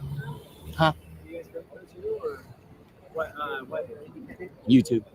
Oh, you're for YouTube. Yeah. Okay. What YouTube channel or Clash with Bow. Clash Rebel? Yeah. Okay. Are you guys from Utah? No. Oh, you're not. This is, before was Where are you guys out of? wide release. Oh, really? Yeah. Who is that? Who is that person in that committee? They sit down on Investor, Saturday night. This guy's been good. This guy's just here for the day or something? No, for the week. Yeah. For this specific case here? No, I'm just here visiting. Oh, okay. Yeah. Did you even know what court was going on today? Somewhat. I've been informed. Gotcha. Yeah. Awesome. Are you guys together?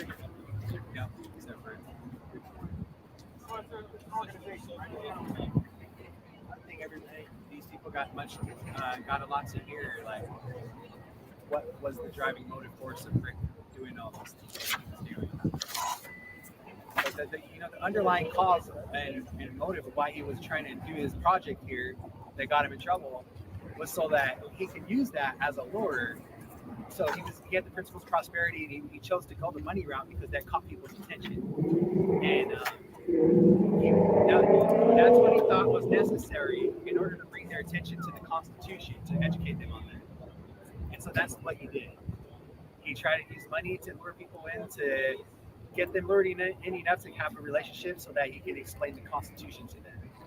And the principles of freedom, or the political principles of liberty in our government, so that we can restore the Constitution and the Declaration of Independence. But people started craving the lure, and then he got a whole bunch of things that had a downfall with money, I guess. I don't know what happened right there and all completely in detail or anything, but that was where his heart was with this project. And that's what he meant to do. This ended up totally completely opposite and pretty much halting the freedom movement because he was a big asset in the freedom.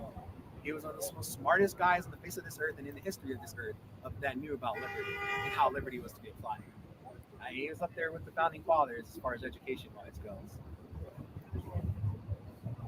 But he got cut off right there, and just basically there's just a whole bunch of remnants of us who was a part of his league, part of the groups who he created, who are knowledgeable on the core of it to the degree that he's knowledgeable.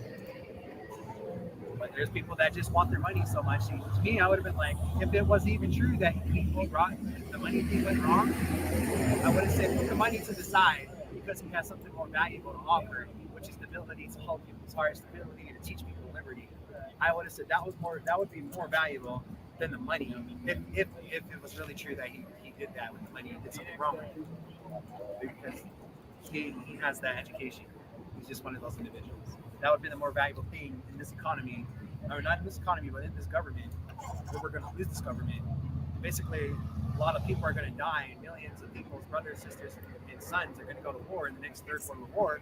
He had the ability to have that kind of that pull to stop a World War III. And I'm not talking about figuratively, I'm talking about literally, like actually stop World War III. That's going to possibly happen in the next 2 years, year to 10 years. And he had that type of intelligence, and he could affect people to go out there and do that too. But the movement has been shut down to a certain degree, and now we might go to World War III, and another person in the liberty movement fighting for the Constitution is off public square, and we got less people now, and we already had less people to begin with, like less than 1% of the United States of America.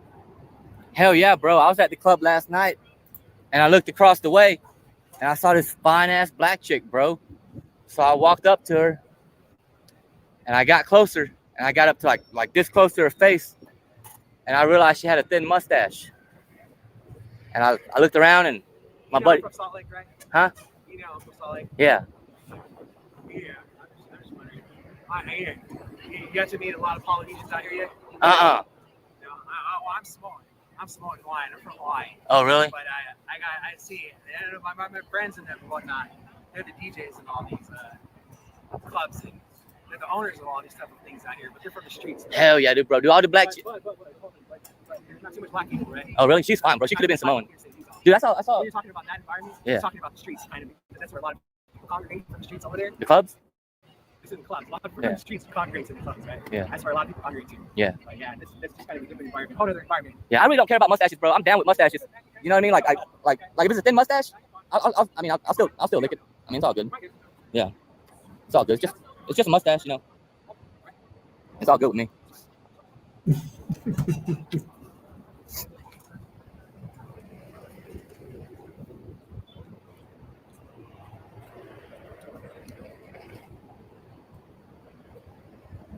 Oh, you got a whole crew.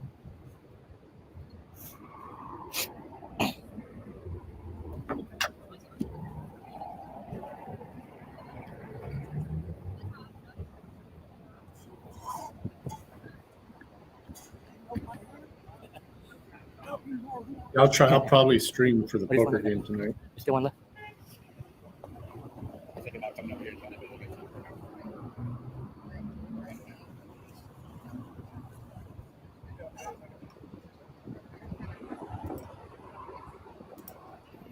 You freaked him out by saying one sentence. I guess he hates blacks. He don't want me talking about black people. I don't know what he's doing. Everybody say, Uncle Professor? They checking. Yeah. He's debating if he should come back. He said black chicken. Yeah. The Bundy lawyer was before they got convinced. He hates blacks. Oh really? That's funny. Yeah. Yep. Where you at, bro? I'm sorry, I'm FaceTiming someone. FaceTime somebody. Yeah, I'm FaceTiming like with the mustache? No, it's I'm FaceTiming about 100 people right now. Yeah. He's triggered. FaceTime that, bro. Huh? FaceTime that. FaceTime what? FaceTime what I just said. I did. All right, cool. For sure. Okay. Yeah. What are you gonna do? I'm just doing this right here, buddy. Do what? What do you think? I'm just talking to you for nothing? I'm over here talking to you.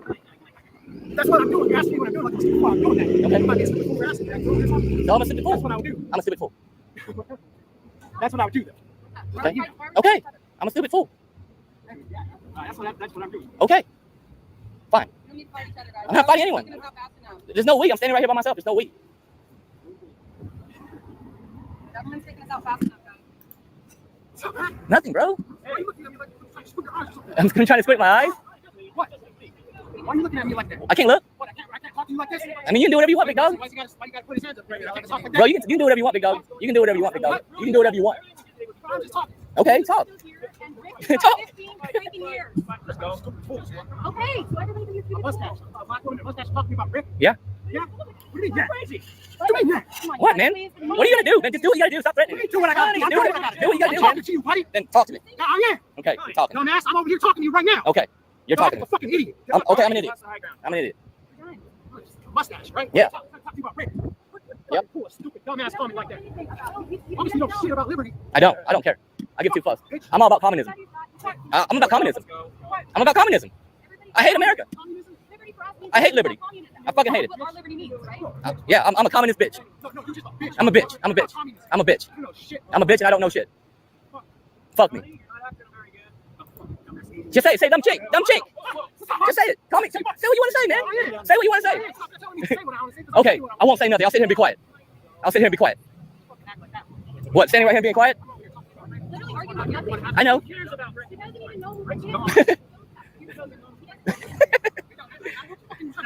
No, man. Dude, do whatever you want. Beat me up. Beat me up. Feel better about yourself. Here, come beat me up and feel better about yourself. I'm not standing in front of no one. Ha ha ha. Ha ha ha. Come kick my ass. Prove your point. No, I'm not. I can be aggressive. That's on the point. That's my freedom of speech. I can do that. It is, bro. I support you, man. Like you're the only one. You're the only one that has a problem with everything. I agree with you. I agree with you. Basically, you're just saying something stupid. Why are you laughing for, bro? Why are you saying? You started trying to talk to me like you're in the fucking streets and shit, like you're some rapper or something. And you talk about a woman with a black mustache, a black woman in Salt Lake or something in the club. I'm over here trying to talk to you about freedom. Fighting about nothing. We're fighting. I'm not fighting. I'm just standing here. Stupid, buddy. Stupid. Where's John? Hey, he's got the bottom of his hair.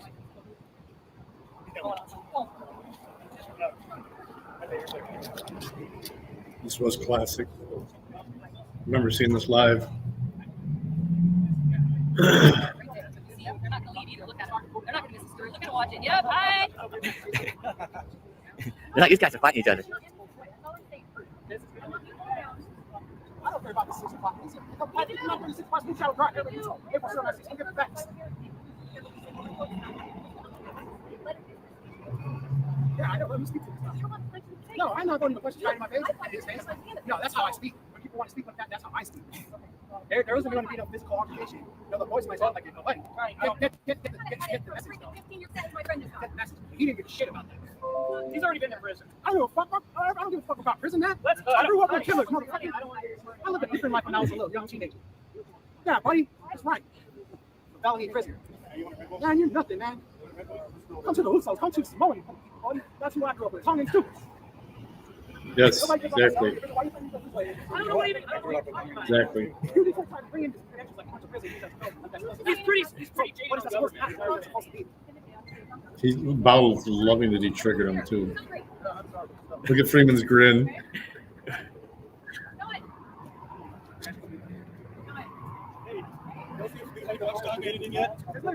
Beehive Watchdog. Who? Hey, what up, man? How are you? Hey. Wow. You haven't seen a Beehive Watchdog anything yet? Beehive Watchdog? Yeah. I don't know who that is. You know who that is? I haven't heard about it. You know who I am?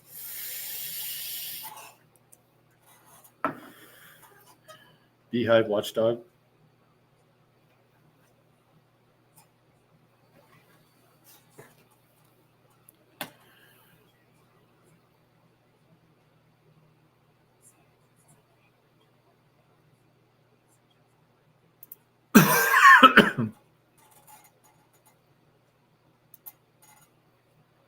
That's Salt Lake Gang.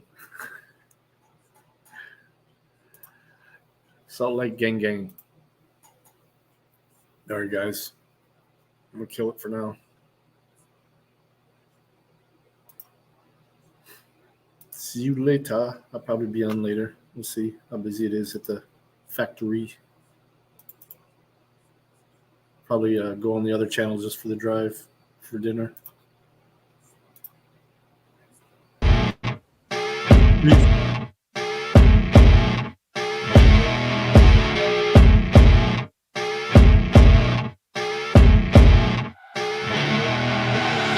I see her rolling up, Uber black Cadillac, high heel boots and a sexy body full of tats. Baby's bad, oh baby's hella bad. After her there ain't no coming back. Wanna take a run at that. I think she's feeling me, turn it up a few degrees. My imagination of her body gets the best of me. Oh gosh, she's such a tease, bitten lips, bruised knees. I'm addicted to her, need her touching me, cause she got a bad little waist. And we tearing down this place, off the liquor that we chase. Got some egos to the face, baby, I don't need no space. Coming closer for a taste, and I'll show you how I make everything just fade away. Cause she's like sex, drugs, cocaine, body so insane. Jealous of the clothing that she wears up on that tight frame. All game, no shame, baby came here to play. I feel like an addict cause she's sex, drugs, cocaine.